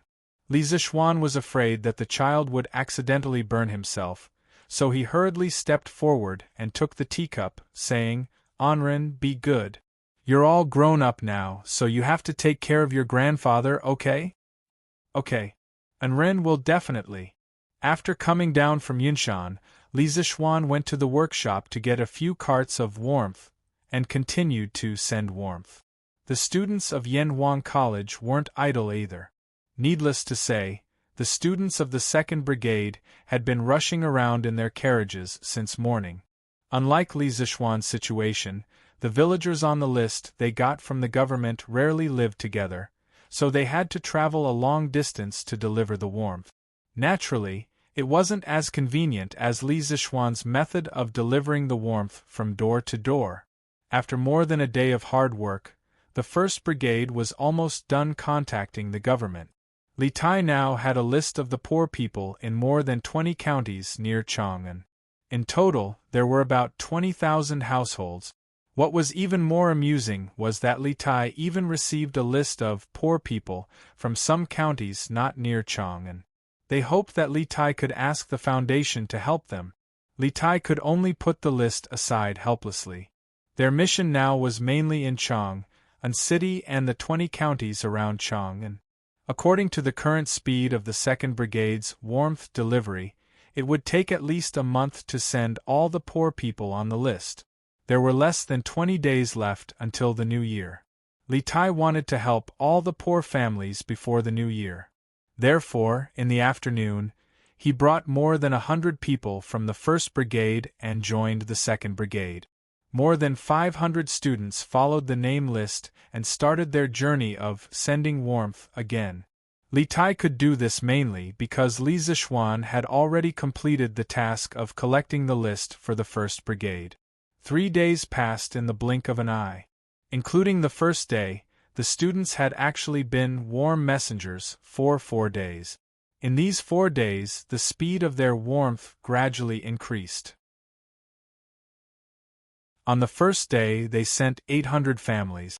On the second day, they sent 1,200 families. On the third day, they sent 1,500 families. On the fourth day, they sent 2,000 families. In total, they sent 5,500 families. On the morning of the 5th day, when the students gathered in front of the teaching building, Li Zixuan looked at the group of children. Although they looked tired, their eyes were full of determination and perseverance. He couldn't help but say loudly, "I know that these 4 days have been very hard for you. You have traveled mountains and rivers, you have braved the cold wind, and many of you have blisters on the soles of your feet. But until now, no one has quit. You are all good. I, Li Zixuan, am very proud to have a group of students like you. Do you still remember what I said at the beginning of school? I said that the purpose of Yanhuang College was to establish a heart for heaven and earth, and establish a life for the people. Now you have done it. What you are doing now is to establish a heart for heaven and earth, and establish a life for the people. This year's winter in Chang'an City is not too cold because of your efforts." Chapter 1066. Set your heart for the heavens and earth, set your life for the people. Inherit the lost knowledge of the past, and create peace for all ages. These were the famous words of the Northern Song Dynasty's Confucian master Zhang Zai. During the 2nd year of the Northern Song Dynasty's Shenzong, Zhang Zai became a professor at Chongwen Academy. Later, his brother, Zhang Jin, was convicted of opposing Wang Engshi's reform. Zhang Zai resigned and returned to his hometown, where he made a living by lecturing and writing books in the local Chongsho courtyard. After Zhang Zai's death, people changed the name of Chongsho Courtyard to Henku Academy in his memory. Zhang Zai's famous words were magnificent and had a large structure. China's modern philosophy master, Feng Yulan, called them the 4 lines of Henku. Looking at Zhang Zai's life, he was summoned twice and became an external official 3 times. He wrote books and established a school, but he was poor all his life. After his death, he was so poor that he didn't even have a coffin to bury himself. Fan Wenjingong wrote in the famous book, Yeyang Tower Records, that those who live high in the temple worry about the people, those who live far away worry about the ruler. Henku Academy's Mr. Henku was an official when he advanced and a sage when he retreated. He used his actions to open up a new era of Confucianism. History was always fair. Those who see the vanity of the world as passing smoke and have the people of the world in their hearts, although they may have been poor when they were alive, after brushing away the dust of history, behind them will stand a historical monument that will be honored for generations to come. This was the logic of history. Although Li Zixuan founded engineering, he didn't completely oppose Confucianism. He admired some of the great Confucians from the bottom of his heart. He was also very willing to accept some of the advanced ideas in Confucianism. Zhang Zai's 4 lines of Henku was used by him as the school's motto. The sea can accommodate hundreds of rivers, and the tolerance is great. If engineering wanted to develop for a long time, it needed a soul. If it only relied on the accumulation of skills, it couldn't be passed down. And if a new school of thought wanted to have a complete soul, it was not something that could be done in a day. This was a long-term process of accumulation. Li Zixuan was not a big shot who specialized in philosophy or education in his previous life. What he could do now was to absorb the cultural essence of other schools of thought to enrich his knowledge. This was also the reason why he had invited famous scholars like Li Gang and Yen Silu, as well as leaders and elites like Mo Huai and Mo Lingwei to teach at the academy. Establishing a heart for the heavens and earth, establishing a life for the people. These two sentences were like two bowls of incomparably delicious chicken soup for the soul, causing the souls of the students to be sublimated in an instant. All of a sudden, the exhaustion on their bodies seemed to have been swept away. All of them were full of energy and fighting spirit as they went down the mountain to do good deeds. Li Zishuan continued to send warmth to the villagers in his fief. There was only one village left, and he estimated that he would be able to finish running it by the morning. Now, the villagers in his fief could be said to have completely become Li Zishuan's die-hard fans. If they heard someone say anything bad about Li Zishuan while walking outside, they would stop in their tracks and argue with the other party for a long time. This was the aspiration of the people. This was the invincible benevolence. The next day, under Ma Zhou's arrangement, Li Zishuan's speech to the students yesterday morning was edited by Ma Zhou and published on the Tang Daily's headlines. The title was, "Establishing a Heart for the Heavens and Earth, Establishing a Life for the People." Marquis Yong An's hope for all the teachers and students of Yanhuang College. There was a paragraph in the news that read, "The heavens and earth have no heart, but people have hearts.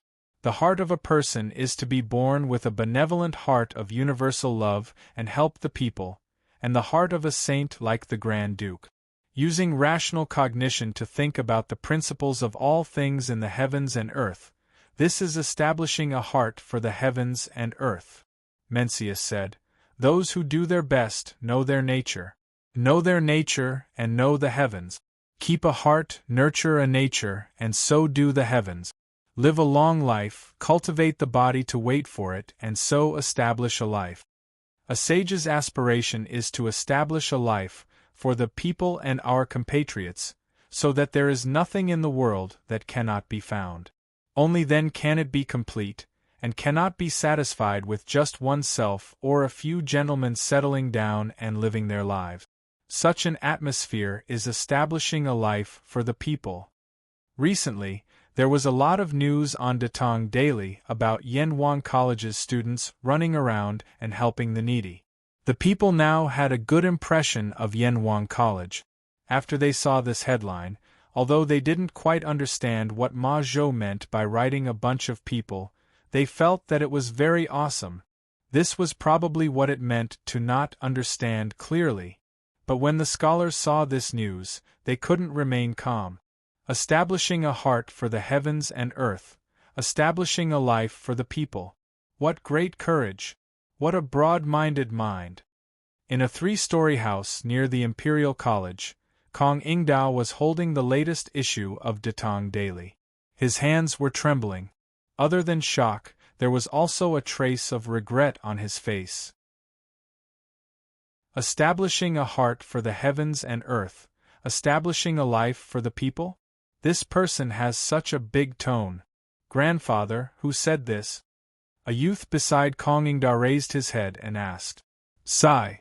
Kong Ingda sighed and shook his head without saying anything. At this point, there was no point in thinking too much. Li Zishuan was already walking further and further away from the Confucian school. This was a person who was gradually establishing a sect. In the past, Kong Ingda didn't particularly care about this new school of thought. This was because he felt that although it was the opposite of Confucianism, it only had a skeleton and didn't have a soul. Even if it could create a lot of advanced tools, it couldn't compare with Confucianism that had been passed down for nearly 1,000 years. But now, Kong Ingda felt an inexplicable sense of crisis in his heart. This was because Li Zishuan was injecting a soul into engineering, and in this soul, there was a shadow of Confucianism.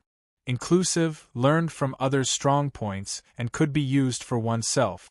This kind of opponent was often more terrifying than those talented and arrogant opponents. Establishing a heart for the heavens and earth. Establishing a life for the people.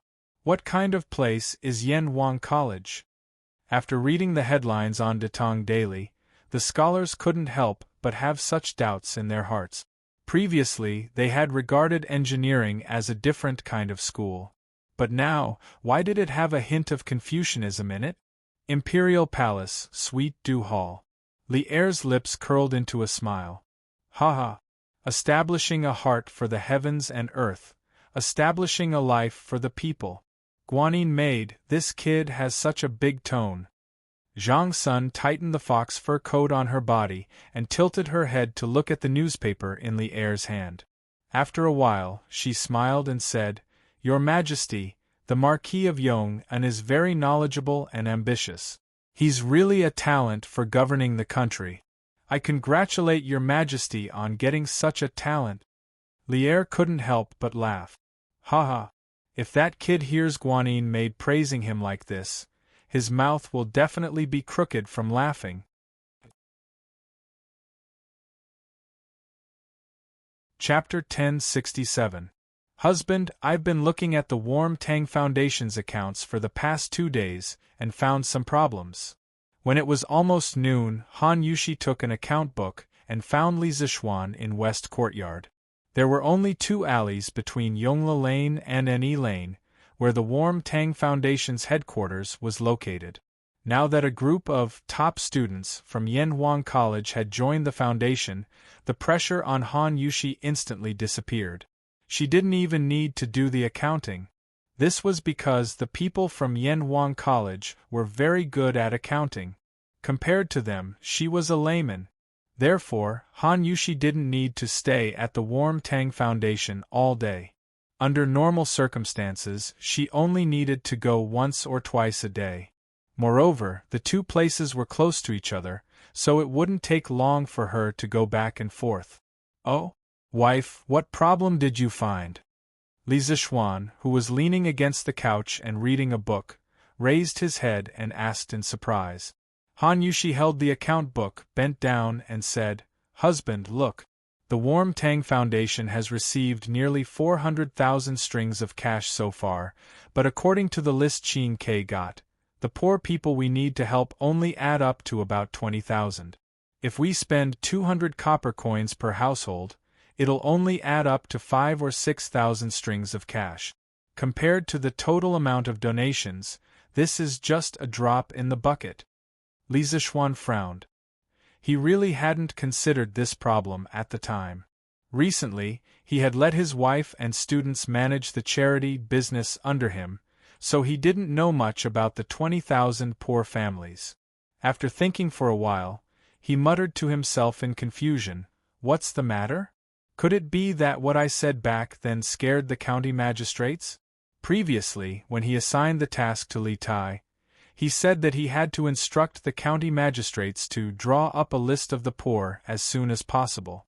They are not allowed to overreport or underreport. Otherwise, he will definitely settle accounts with them. Li Zixuan couldn't help but wonder if the county magistrates were following the principle of the less trouble, the better, and only reported the people who were too poor to live. He couldn't be blamed for thinking too much. The main reason was that the population of Chang'an City and the 20 or so counties around Chang'an City added up to at least 3 to 4 million people. It was impossible to say that there were only 20,000 poor people. Thinking up to this point, Li Zixuan opened his mouth and said, Wife, let Qin Ke bring a few people and negotiate with the various county offices. Order the county magistrates to compile a more detailed list of the poor commoners. As long as they can't afford to buy coal stoves or honeycomb briquettes, they must all be on the list. Not a single one can be left out. These few days, I will personally go to each county to check. If I find any missing people, I will report it to His Majesty. The Ministry of Official Personnel Affairs will also lower the results of their examination this year. The so-called examination was the examination of the achievements of the officials in China's ancient imperial court. It was also called the examination of achievements, examination of merits, etc. The examination of achievements originated from Yao Shun. It was followed by many generations and recorded in many historical books. During the Sui and Tang dynasties, the examination system was already very perfect. Especially with the establishment of the imperial examination system to elect officials, the examination system for officials was further perfected. It had a very positive effect on the improvement of the governance of the officials at that time. From the examination system established in the beginning of the Tang Dynasty, civil and military officials and exiled officials above the 9th rank had to go through a small examination every year. Every 4 years, or 3 or 5 years, a big examination would be held. The contents of the examination were 4 virtues and 27 virtues. It could be seen that the examination was very detailed. Li Zixuan's move could not be said to be not ruthless. He directly grasped the weakness of the local officials. Unless you had no ambition and only wanted to be a small county magistrate forever, you would definitely care about the examination of the imperial court every year. Husband, are you saying that the county magistrates all over the country underreported? Han Yushi blinked and asked. Li Zixuan grunted and nodded. I estimate that they underreported by at least 3 to 4 times. Of course, this is only one problem. Other than underreporting, I feel that we should slightly increase the aid given to the poor people. We can give them more clothes or food. After all, this autumn harvest has reduced the production of many places. Wife, what do you think? Yes, yes. This concubine thinks so too. Han Yushi nodded excitedly. Li Zixuan smiled and said, Even so, there will definitely be a lot of money left. But that's fine. This year, we will help the poor people around Chang'an City. Next year, we will help the people even further away. Besides, if there is a natural disaster in the future, the money from the Warm Tang Foundation will become life-saving money. Speaking of natural disasters, Li Zixuan's eyes suddenly became deep. He was no longer the young boy who had just arrived in Chang'an without any foundation. His status was higher and his ability was greater. Correspondingly, he could do more things and play a greater role. This natural disaster, I'm definitely going to take care of it. If Li Zixuan had only wanted to help his own family survive the locust plague, then he now wanted to help the entire Tang Empire survive the locust plague. After living in the Tang Dynasty for almost a year, he had completely fallen in love with this era and the people of this era. The Tang Dynasty was a complex that Chinese people could never get around, and Li Zixuan was no exception. It was because of this that he had previously pushed for the imperial court's policy of reducing taxes by raising chickens, and the policy of exchanging grain with the South. Yes. Then I'll go to the foundation now to make the arrangements. Han Yushi did not know that Li Zixuan's thoughts had drifted far away. She responded and prepared to leave. Li Zixuan quickly pulled her back and said, Hey! It's already noon, let's go after lunch. Anyway, Qingke is probably not back yet. Yes. Husband, you're right. Then let's have hot pot for lunch. I think father, mother, and grandmother all like it. Yes, yes. I like it too. I feel like the whole family is very happy eating hot pot together. After saying that, Han Yushi went to the kitchen to ask the cook to prepare. Now, Li Zixuan did not need to do it personally in the Li mansion to eat delicious hot pot. However, the mutton rolls still needed Li Zixuan to cut them personally. This was because there were not many people in Chang'an who were as good at cutting as Li Zixuan. An hour later, in the main hall of the Li mansion, the whole family gathered together to eat hot pot.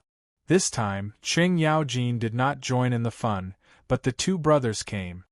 Gosh! What are you guys eating? It smells so good. Xiaoxian, are you there? Qingke, what a coincidence. You're here too? He didn't know if Li Chengxian and Li Tai had made an appointment, but they just so happened to meet at the entrance of the Li estate's main hall at this time. Chapter 1068. Greetings to Your Highness the Crown Prince, Your Highness King Wei. The people eating hot pot in the room were interrupted by the 2 people's exclamation. Yi Guozhong and old Madame Yi had never seen Li Chengqian before. After Yi Yuzhu whispered to them, they quickly stood up and bowed to Li Chengqian and Li Tai. No need to be so polite. No need to be so polite. This must be the previous head of the Yi clan of Nanyang, right? This one has heard of you before. Yi Guozhong was flattered and said, "To be known by your highness the crown prince, this old man is honored." Li Chengqian quickly waved his hand and said with a smile, "He. This one and the Marquis of Yong, and are good friends, so head ye need not be so polite." Everyone continued to eat. Li Tai could finally get a word in. He licked his lips and said with a greedy expression, "Yamacho, what is this eating method? It looks so satisfying." If it wasn't for Li Chengqian being here, Li Tai would have already sat down and started eating without a care for his image. However, in this situation, he had to be reserved and restrain himself. Otherwise, Li Chengqian, as the eldest brother, would definitely scold him. Li Zishuan glanced at the little fatty who was about to drool and said, "Qinke, if you haven't eaten lunch, then come and eat with us." He haven't eaten. Haven't eaten. Then I won't be polite. Shao He, I'll have to trouble you to bring me a pair of chopsticks. As expected, Li Tai unceremoniously moved a stool and sat next to Li Zishuan. For the sake of food, this guy's tone of speaking to Shao He was 3 times more polite.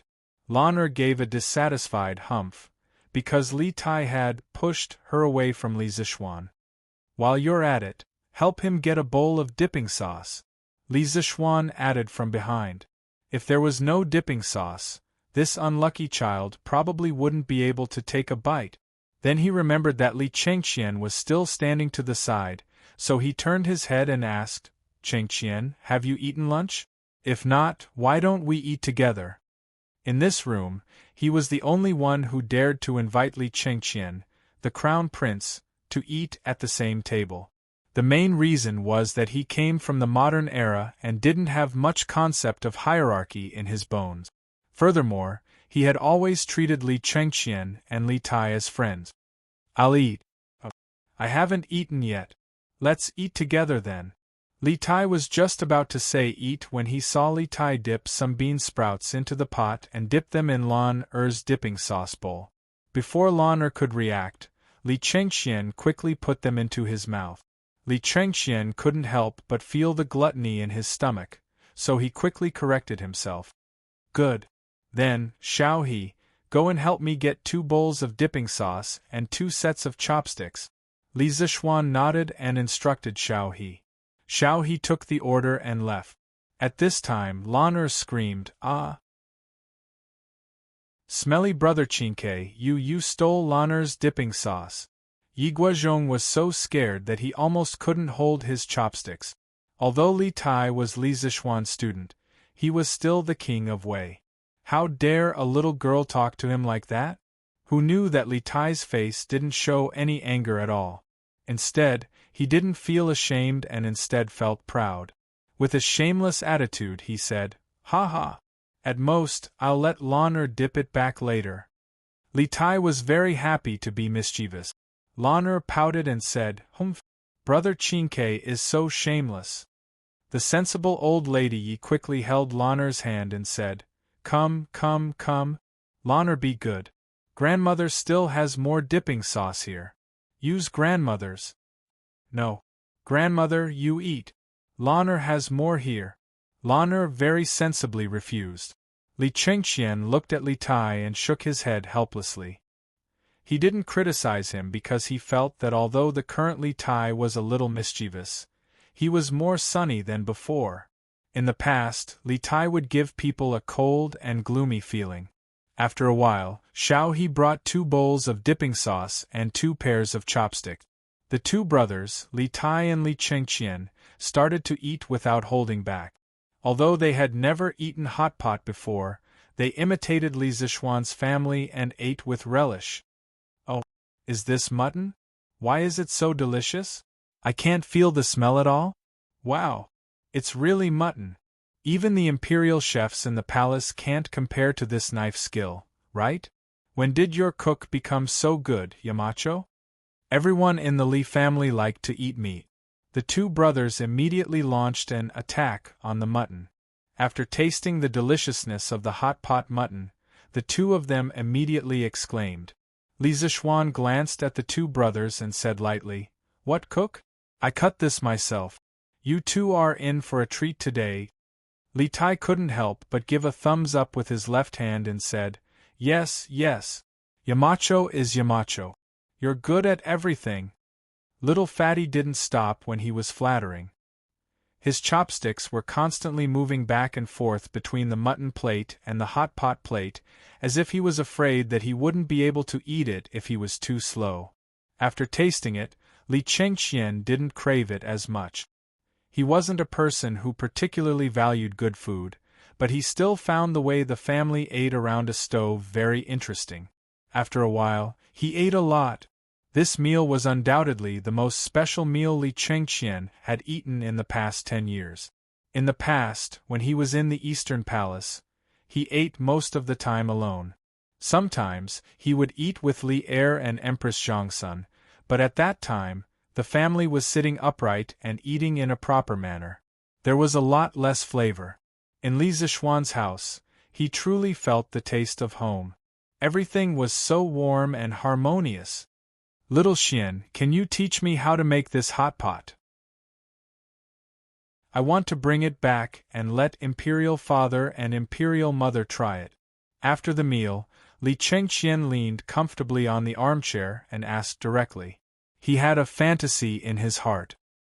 He imagined that his Imperial Father, Imperial Mother, Imperial Brother, Imperial Sister, and his Imperial Grandfather could also eat hot pot together like Li Zishuan's family. Li Zishuan didn't plan to use the hot pot secret to earn money. He smiled and replied, "Why not?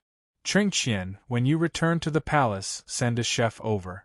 My kitchen maid will teach him.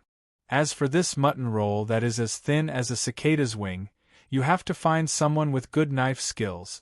In my opinion, Steward Zhao is definitely up to the task."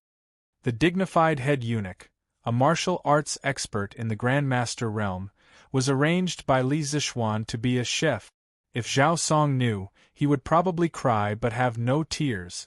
Li Chengxian didn't know whether to laugh or cry as he touched his nose and said, We'll talk about it later. Steward Zhao is already very tired from being in charge of my Imperial Father's safety. How can I trouble him for such a small matter? That's not right. Yamacho, why is your house so warm?"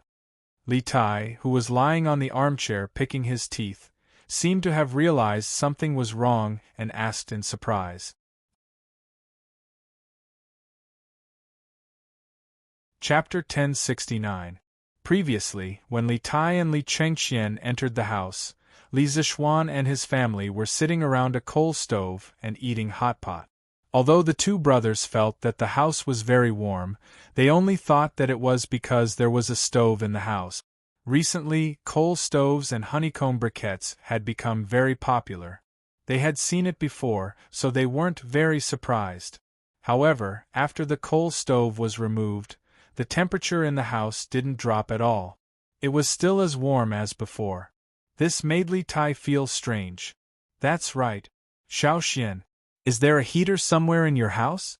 Why is it so warm?" After Li Tai's reminder, Li Chengxian also reacted. He sat up straight and asked, There isn't a heater in this house. Qingke, you've taken chemistry class before. You should know that a heater can poison people, right?" Li Zishuan shook his head and laughed. Li Tai rubbed his chin and thought for a moment. He nodded and said, "There is such a saying.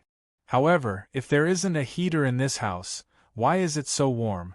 Yamacho, don't keep us in suspense." Li Chengxian nodded in agreement. He also looked at Li Zishuan curiously. Li Zishuan pointed at the row of heaters behind Li Tai and said, "There. Go and touch that piece of metal and you'll know why." When Li Tai heard this, he couldn't help but retract his hand. "You want me to touch a cold piece of metal in the middle of winter? Isn't that asking for my life? I'm very afraid of the cold." Li Chengxian saw Li Zixuan's solemn vow and felt that Li Zixuan wouldn't deliberately trick him. He stood up and took 2 steps forward. Then, he reached out to the metal heaters. The expected cold didn't come. Instead, it was a very comfortable warmth. This warmth was even a little hot. What's going on? Not only is this lump of metal not cold, but it's also hot. This is really strange. Even though Li Chengxian was mentally prepared, he was still very surprised at this moment. This clearly went against common sense. Let me try. Hearing this, Li Tai immediately perked up. The little fatty walked to Li Chengxian's side and placed his white and fleshy palm against the radiator. Sure enough, what he felt was warmth and not coldness. His eyes lit up and he said excitedly, "Yamacho, I understand. It's because of this iron lump that your room is as warm as spring, right?" Lana rolled her eyes and said disdainfully, "TSK? What a lump of iron. This thing is called a radiator. There's a heater in it, so of course the house will be warm?" Radiator? Li Tai was stunned. He didn't have time to fight back against Lan Er's disdain. He turned to Li Zixuan and said, "Yamacho, do you have any extra radiators? I want to install this in the imperial residence as well." Li Chengxian also nodded vigorously and pleaded, "Yes, little Xian. This radiator is really useful. Do you have any more? I'll take it back and install it in the palace as well." During this winter, father, mother, and Changle all suffer. I was planning to raise money for father and mother to repair the palace.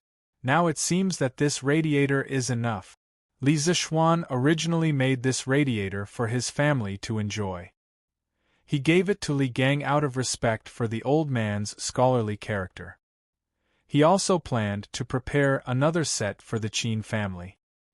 He didn't expect that before he had time to prepare, the 2 brothers, Li Tai and Li Chengxian, came to ask for it.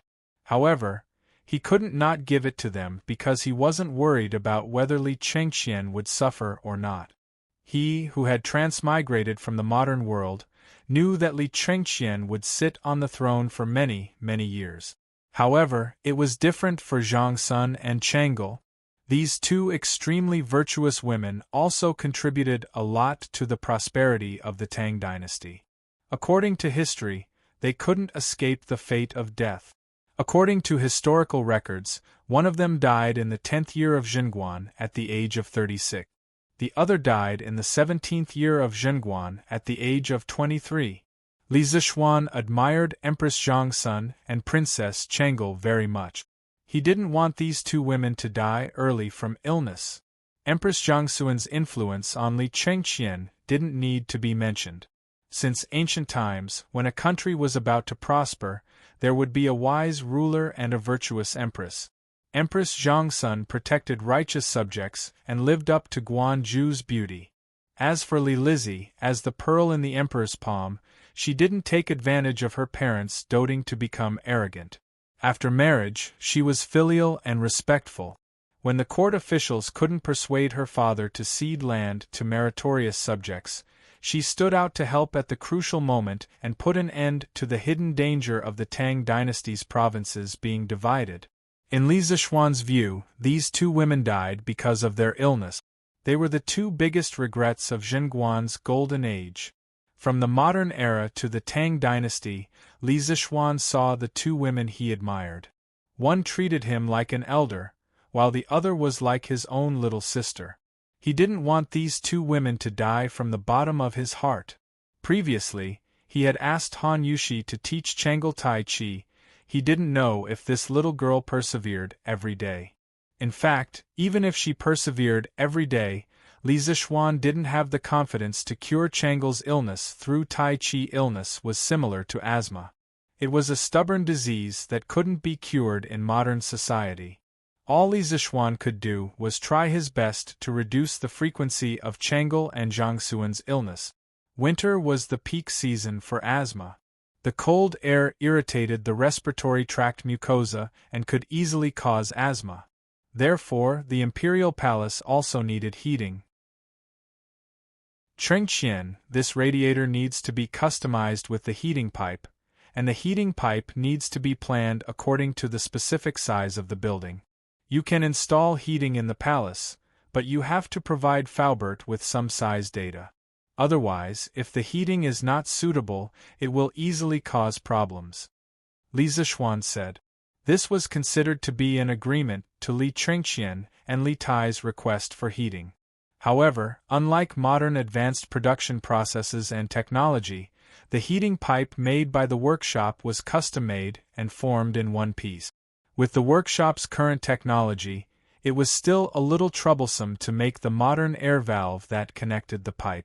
Therefore, if Li Chengqian and Li Tai wanted to install heating, it had to be custom-made. This was also one of the reasons why Li Zixuan didn't plan to use heating to make money. This was because the heating technology he made was relatively backward and not suitable for mass production. It wouldn't be too late to promote the heating business when the technology matured in the future. Li Chengqian was stunned. He said awkwardly, "If that's the case, I'll go back to the palace and ask Father."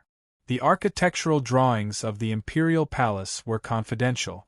How could they be easily leaked to outsiders? Li Tai laughed and said, "Ha ha. Then I'll go talk to Faubert in the afternoon and ask him to build a heating for me first." This guy didn't have so many scruples. As long as he could enjoy it, it was fine. Chapter 1070. Yongla Lane, Li Manor's main hall.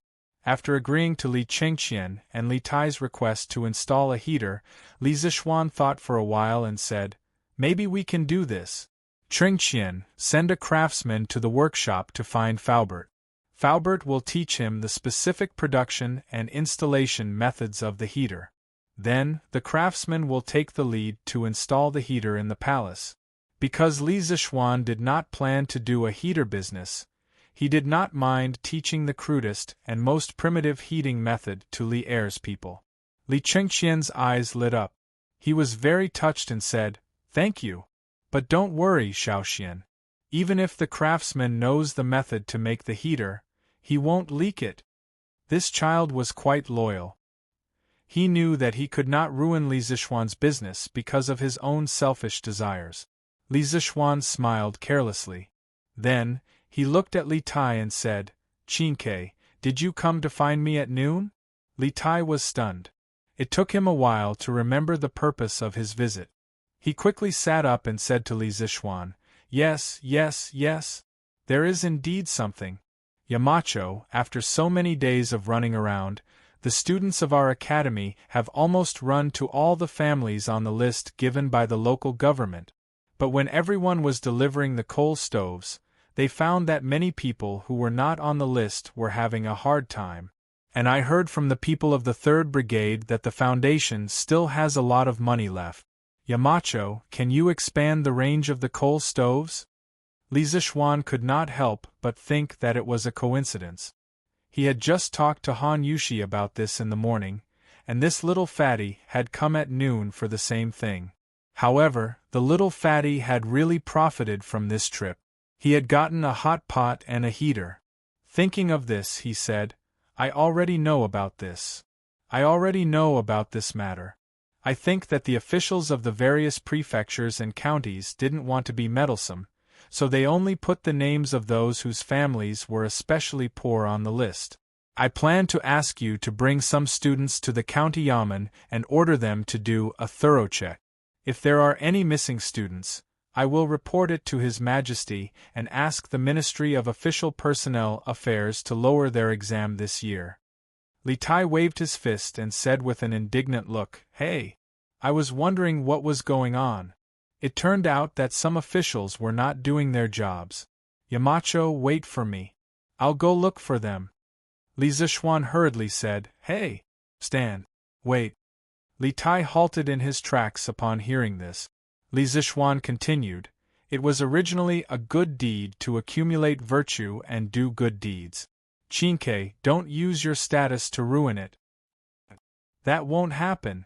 Apart from this, there is one more thing.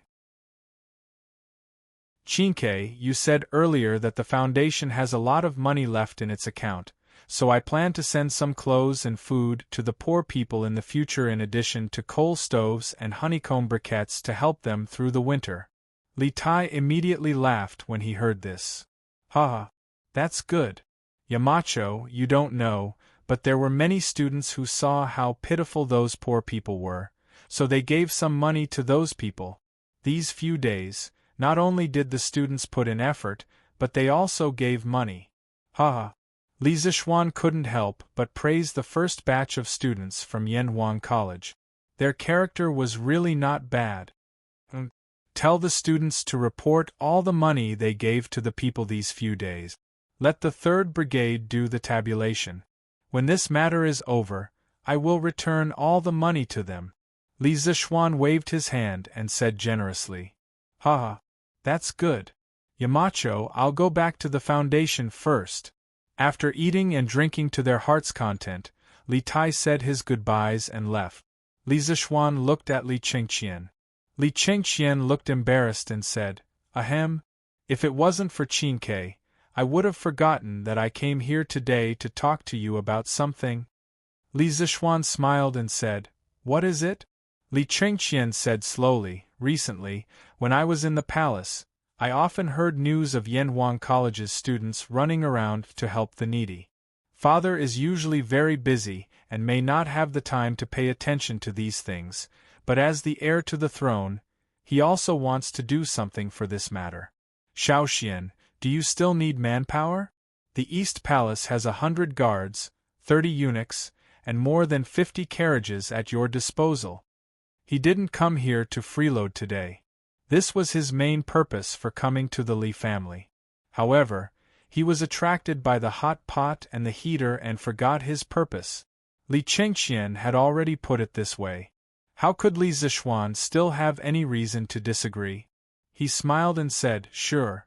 It just so happens that the tasks on the shoulders of the students will become heavier. Chengqian, the people in your East Palace will be assigned to Chinke later. One more person meant one more force. Moreover, the guards in the East Palace could be considered martial arts experts. One guard was almost equivalent to 3 students. After the warm, people expanded, the Foundation just happened to be lacking manpower. With the help of the East Palace, they would be able to complete the warm winter operation before the end of the year. Good. Then I'll take my leave first.